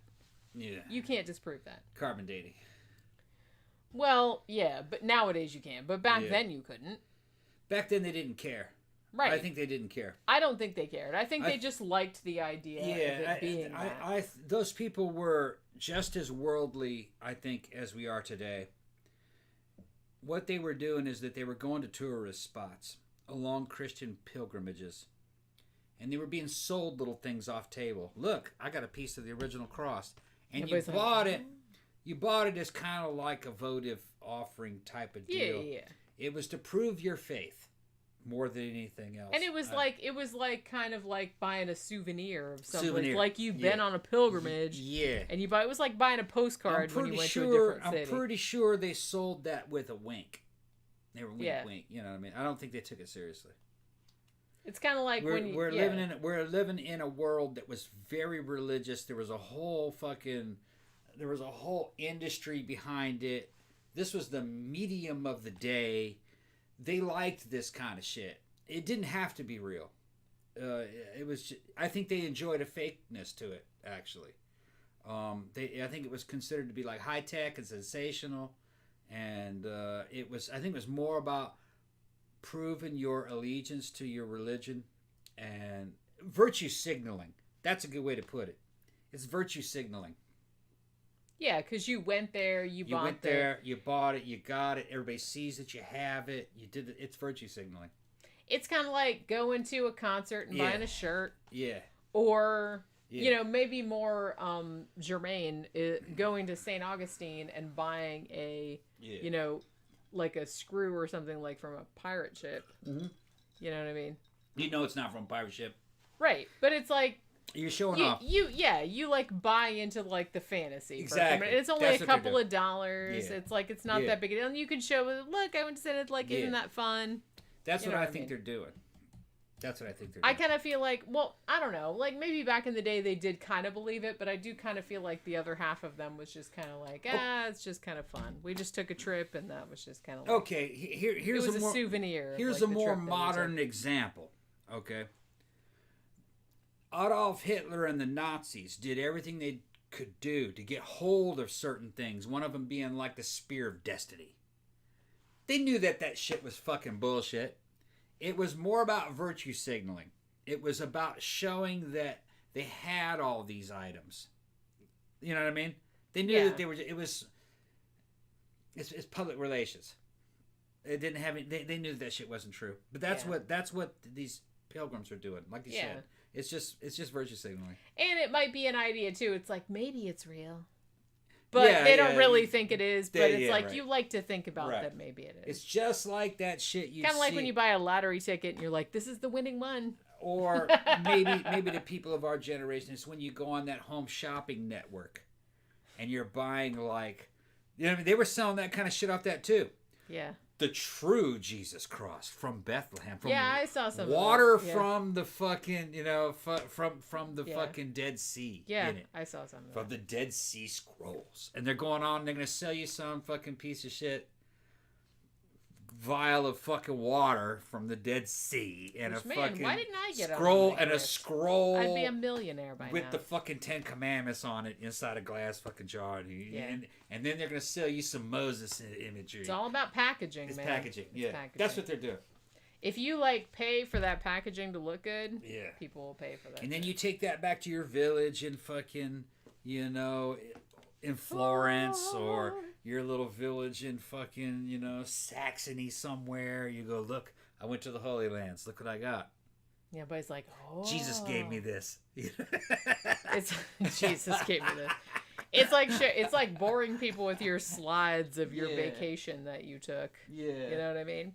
But yeah, so like I said, that wasn't the only, and like I said, there's a lot of weird like bodily relics, especially from saints, not so much from Jesus, because like I said, he was supposedly ascended, so they only have the foreskin and the umbilical cord. There's a lot of that going around too. Like they got the foreskin and the umbilical cord, because that's legit. You can still have that. Yeah. But some of your saints, like Saint Catherine of Siena, her mummified head has made the rounds. Yeah. Obviously, it's probably not her mummified head. Something Ken was talking about earlier was the blood of Saint Januarius. Now, in Naples, apparently 2 times a year, once in September and I think once in May, they have this little vial of blood, and they do a parade, and the blood is like powdered, but then twice a year, supposedly, it liquefies. Now, if it doesn't liquefy that year, that means some bad shit is going to happen, like some earthquakes or some hurricanes or some shit like that. Like natural disasters are going to happen. So they do like a parade every year, like hoping it will liquefy. Now, supposedly it really does liquefy, but I kind of feel like it's probably not really. They won't let anybody like chemically analyze it, which is telling. They'll just let people like shine a light through it. Yeah. And it looks like blood, but you could do the same kind of shit with like, I feel like the combination, like it's iron oxide and something else. And if you did that, like it would normally be in a powder form, but like over a certain temperature, it would probably liquefy. So I feel like that's probably what's going on. And I think that's a similar thing that's going on with all these like crying statues, like statues that cry blood and all that kind of other shit. I mean, there's shit that they can do where there's little like pumps like going through them where you can just pump, like I said, like a reddish looking fluid through that shit. And like people will come and see it like from all over the world. But that's kind of what I feel like. I just feel like that's probably iron oxide and some other shit that liquefies at a certain temperature. Another relic is the tongue of St. Anthony of Padua. And like I said, Doubting Thomas, St. Thomas, they also have his finger. A bunch of people have that. Also, the body of St. Mark, which supposedly is one of those ones, because I feel like that's a thing where people that are sainted, their bodies supposedly don't decay. Yeah. So I feel like that's kind of like, they had that, and they had St. Cecilia as well, where supposedly they died and like their bodies didn't rot. So then they like put them on display and everybody can like come look at them. But in a lot of cases, and I don't know if a lot of people know this, but a lot of cases, the bodies that you're looking at are replicas. They're like not they're real. just that's not like the actual body. They just like some artist like made like a sculpture of it. A sculpture, and like people are coming to look at it going, ooh, let me, look, it's like it's a real body. It's not though. Now let me mention something. We're not picking on Christianity in particular. European religion was like this going all the way back to the Greek era. Well, yeah. The This is Greeks did this same this is shit. nothing new. It's nothing new. This is in European culture to have stories that come from Holy Scripture or whatever is considered to be Holy Scripture at the time, to make an industry around it, and to have special effects to dazzle people. Statues that move. Statues with fucking horses' heads getting cut off. They cry blood. Cry blood. Yeah. Anything that reenacts or proves some kind of a story out of a fucking religious mythos. It was. Ooh. What you doing, Pooh? She jumped up on the table. Okay. Hi, sweetie. So this isn't a Christian phenomenon. Well, it's in. This is a European phenomenon. Yeah, it's in all over. And it probably happens in other countries, in other cultures too. I mean, I don't know. The Chinese may have been doing shit like this with their religions, and the Japanese. There's no telling. It all depends on what the story is and what it is you have to believe in order for this story to be true. Like some Buddhist stuff doesn't really require this amount of faith because there isn't a God character in most forms of Buddhism. Some of them kind of have things like gods and demigods, but it depends on how you read into it. But when you're dealing with European-style gods on Mount Olympus, fathers of the gods, the children of the gods, the demigods, those are the children that the gods are having with humans. Whenever you have those kind of religions, usually there's going to be some kind of stage show that goes along with it. Because because like the more unbelievable the stories that they're asking you to believe are, the more you need something to bolster that. Yeah, and I think there was an element of entertainment. There seemed to be evidence points to the fact that there was a lot of money in this, and a lot of people watched these fucking things happening. I think it was the movie and entertainment / nightclub of the time. It was a big social event. I don't necessarily think that people believed what they were seeing 100%. I think they wanted to believe it, or they were entertained by it. I think they were mostly just entertained by it. It's difficult to know what real people thought. Josephus said that people believed in all kinds of crazy superstitions, mostly uneducated people, that they believed it to be true. That they went to fucking temples and saw these spectacles and enjoyed them. So I guess they kind of believed them or wanted to believe them. It's difficult to say. Well, like I said, I kind of feel like I'm not saying that the people back then were probably a lot more superstitious than people now, although maybe not as much as we like to think. But in a lot of ways, I feel like they were maybe just going to these things like we would go to like a movie. I think that's what I think. But they were kind of more inclined to believe in the reality of it than maybe we are, because we know that that's not real. Maybe they kind of in some ways knew that it wasn't real, but then like they kind of wanted it to be real, so they just kind of like bought into it. They were definitely paying money. They were giving votive offerings and paying money to help prayers come true. So, and they were wishing for things that were very mundane. A lot of times they would, in certain religions, they would write the request down on a clay pot and pay for a certain amount of money, and they'd throw the clay pot into something. And you see that what they were asking for was real mundane shit. Well, it was all just like their regular shit. It's like just the kind of shit that most people nowadays Yeah, it would was ask stuff like, for. I want him to love me, or I hope I get married, and it was, you know what I mean, I need more money in business, and I hope this business deal goes through. It was just normal, everyday shit. So they were at least hoping that the shit was true.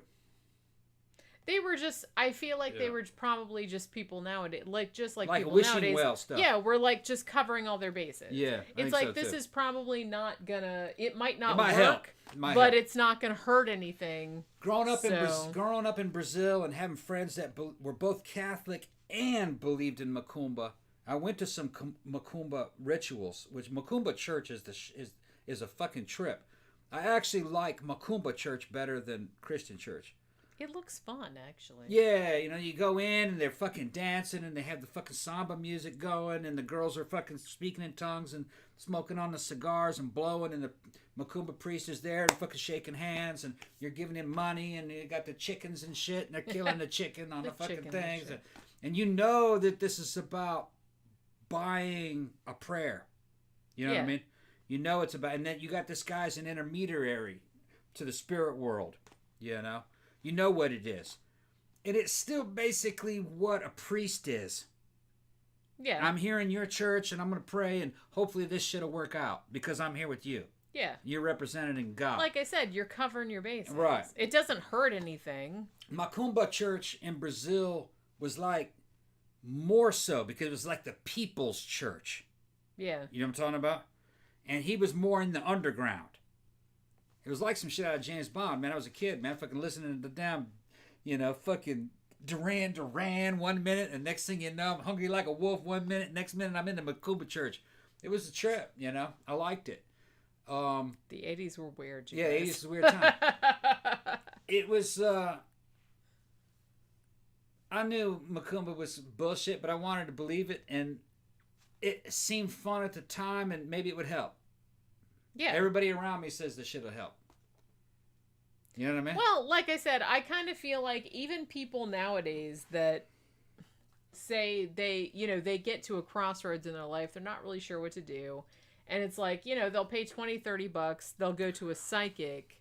Just like they don't necessarily believe that what the psychic says is going to come true, but they're just willing to pay $20 or $30 because it will make them feel better, or will make them feel more confident about their own decision. Or, I mean, people just need validation. You just need validation. You want somebody else to tell you, you're all right. Everything's going to be all right. You made the right choice. You did this. So I think people really need that, and they're willing to like pay some money to get that. Yeah. You know what I'm saying? So I feel like there was kind of a lot of that going on too. Even though back then they probably believed it a little more than people now, but I don't think there was as much difference as we like to think there was. You know what I mean? Because people are still fairly superstitious nowadays. We're not all that different from people back then. But I do feel like, people everywhere just like to be told that their feelings are valid and that everything's going to be okay. They just want somebody else to tell, like an outside source to tell them that. Yeah. And I feel like that was something that, nowadays people can get therapy or you can talk to other people on the internet, but back then they didn't have that. Yeah. So it's like the only place you could get that was from religion. Connor Voslan said he's got to take his old man nap. I understand. I'm an old man too. He's got to take his old man nap. His religious experiences got getting to him. We're joining the Church of Pookster. That's what he's talking about. We should actually make a church around her. Now, where did she go? Actually, Colin's real name is Jair. Hey, Jair's in Tijuana, Mexico. Jair, do they have things like Macumba? I know they have a thing like Macumba in Mexico, but what's it called in Mexico? Like the people's religion. I know the fucking cartels have that Santa Muerte shit, but like I heard about that. Yeah, but like we could do a show about that, but we'd probably get murdered. Macumba. Well, they had that kind of stuff in Brazil too. Macumba has a bunch of saints, Brazilian saints. Well, yeah, it's like a Catholic saints and voodoo angels crossover. Yeah. It makes a lot of sense. It's extra canonical saints in a Catholic format. Yeah. But without I guess you say real priests, they're more like street priests. Now when I showed up, a friend of mine who was a cab driver took me because he had to go. All right. He took me and I wanted to see it, and the priest there looked at me kind of skeptically, but I paid my offerings on the way in. There was only like 20 people in there. And it was in his house, or in the backyard of his house. I guess he thought I was going to heckle it or something, but no, I had a good time. He was happy that I was there. I was understanding it. You know? It's more about vibing. You know what I'm talking about? And it's a folk religion. I enjoyed it. It was good. Which, like I said, when you think of it, it's not weird. I never thought of it. No, it wasn't weird at all. Although in the 80s, it would have been something out of like a British horror movie. Well, yeah. You know what I'm talking about? That's how it would have been. Like, wow, whoa. Ooh. They killed a chicken. Well, shit, you kill a chicken before you eat it. And that's what he was doing with it. Which, I'm not into sacrificing animals, but we eat chickens. So well, you had to bring a chicken to start. They had to bring a chicken to start the fucking thing. And certain people brought chickens as offerings. And he killed the chickens. But you kill a chicken at the farm before you eat it. He didn't kill it in an inhumane way. Right. Cut his head off. Yeah. And then stuck it on Which a spike. is the same thing. Same thing you do. Yeah. Cut its head off with a hatchet and stuck it on a spike. Yeah. But then he, and it stayed there for the whole thing. But then he eats those. Yeah. Where that comes from, back in the past, it goes all the way back to the Old Testament of giving offerings of the fucking lambs and rams and fucking shit to the fucking priests. They were eating all that stuff. Yeah. You know what I mean? Well, like they I were said, claiming not to eat it, but they were eating it. Like the whole sacrifice thing, it's not all that weird because it just seems like an extension of. It's just food. Right. They're going to eat it anyway, so it's that. like we're going to give a piece of it to the gods. We're just giving him. We're cutting him off a slice. Right. That's kind of like where that comes from. So it's not really all that odd. It's just country food. Right. Seen in that context, it's not really that weird. No. You're just feeding the priest. Yeah. That's what you're doing. Like I said, that's a lot less weird to me than, as we were talking about in the show, like venerating a finger bone, which may or may not, and probably not, have belonged to somebody that you think you know who it is, like some saint or something. When it was probably just any random dudes. It was just like they just probably dug it out of a grave somewhere. Yeah. Somebody dug it out of a grave somewhere. It's like, hey, this is Saint so-and-so's finger bone. Give me all this money for it. So that seems like a lot more weird to me. Khan says that in Mexico they have a lot of brujos, which in Brazil is called a bruja. It means a witch. A witch. Witches, yeah. Witches. Nothing wrong with witches. Yeah. Witches are pretty cool, actually. Okay. So how's the show? Is it time to end the show?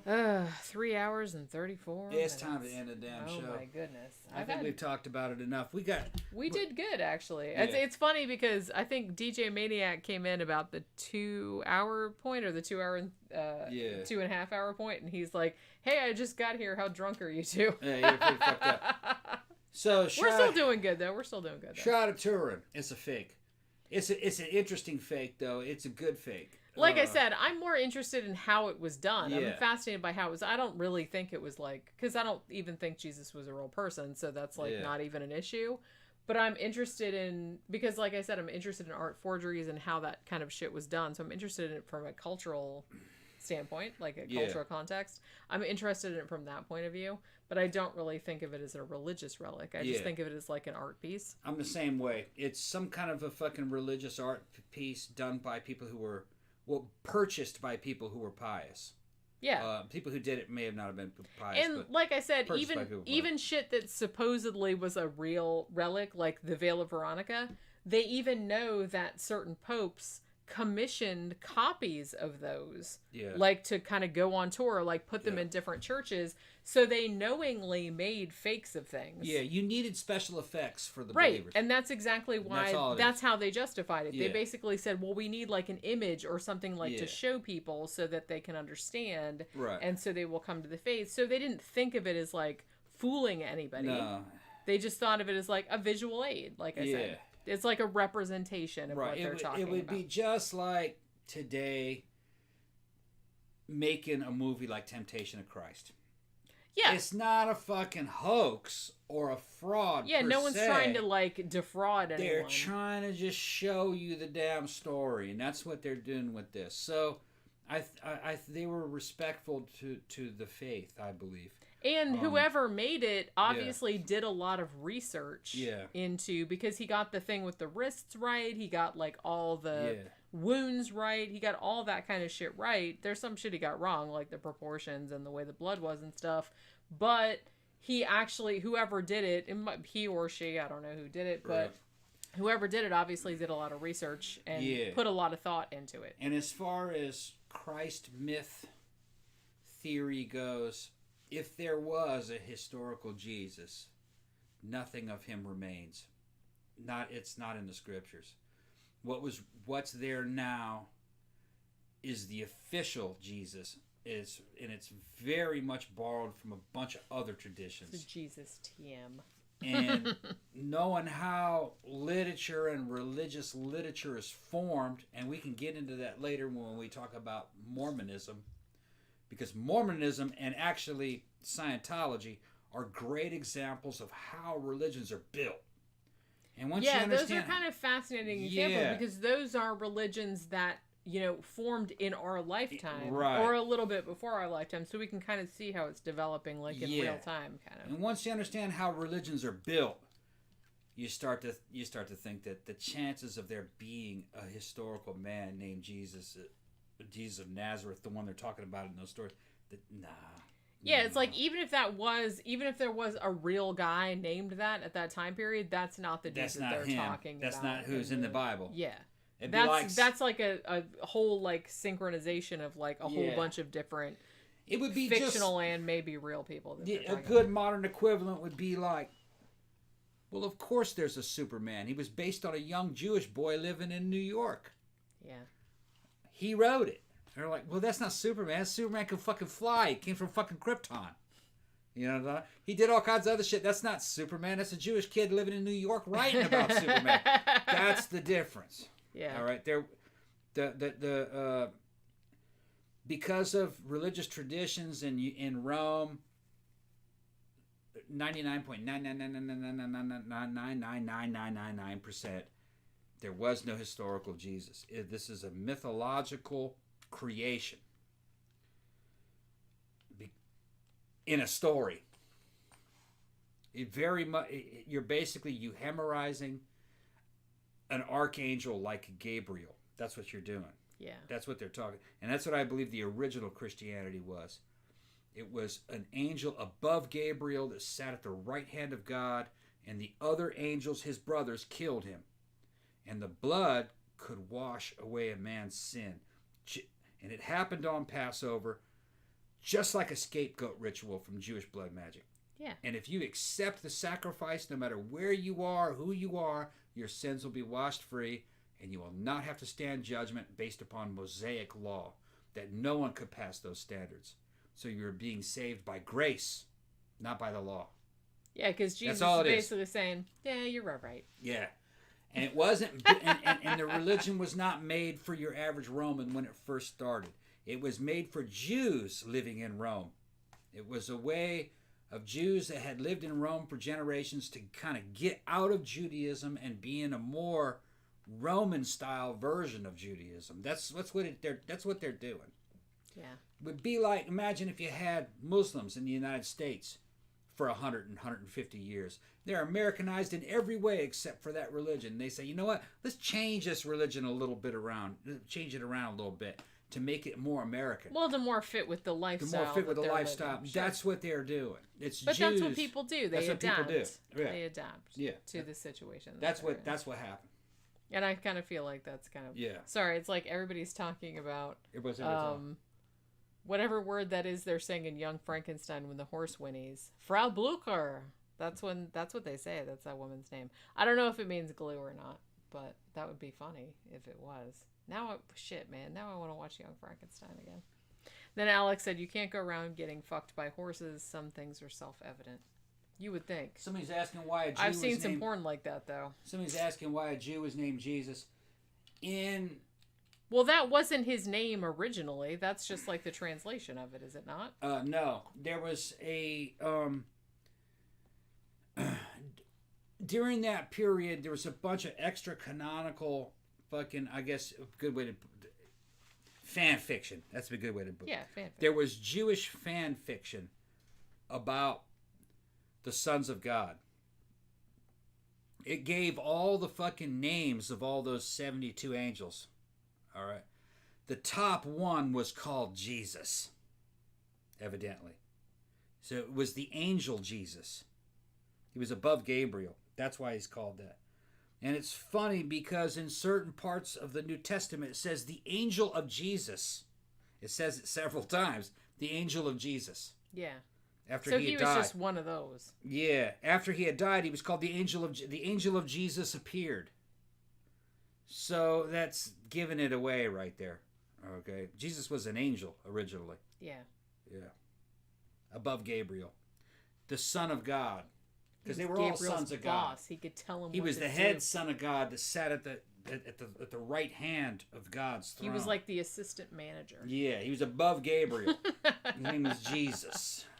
Yeah.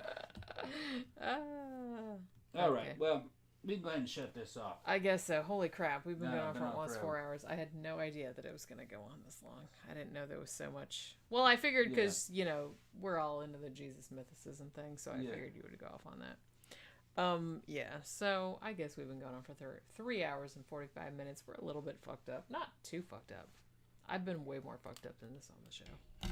But, yeah, so we're going to bid you all good night. Yeah. Remember, like, share, subscribe on all your social media.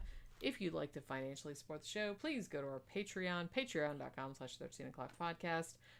If you go to our Patreon and give as little as $1 or $2 a month, you can actually vote on what the next topic's going to be, what the next movie retrospective is going to be. It's super fun. So go over there and do that if you haven't already. Or if you'd like to give a one-time donation, you can go to our blog, 13o'clockpodcast.wordpress.com. There's a link in the sidebar to a PayPal account, which goes right to yours truly and will help support the show if you would like to do that. Thank you very much, Ken. You are very awesome with all your... Yeah, thanks, Kent. Yeah. You sent us several today. We're Right. totally going to make it like some waffle fries, too. Yeah. Like with the thing that you absolutely seriously. Yeah. And thank you I'll for make sending me that like fucking weird-ass article about the dude that pretended he was a ghost, because I'm still thinking about that shit many hours later. I'm just like, damn. Yeah, it's just like that. It really rendered me speechless there for a moment, which really doesn't happen that often. So thank you for that. But yeah, so we will see you guys. We'll probably do another live stream tomorrow. We've watched a couple new movies on Netflix. We're probably going to watch or review those over the next couple days. So we'll see you guys tomorrow. Thank you all for stopping by. Thanks for your donations and everything like that. So we'll see you guys tomorrow. Bye.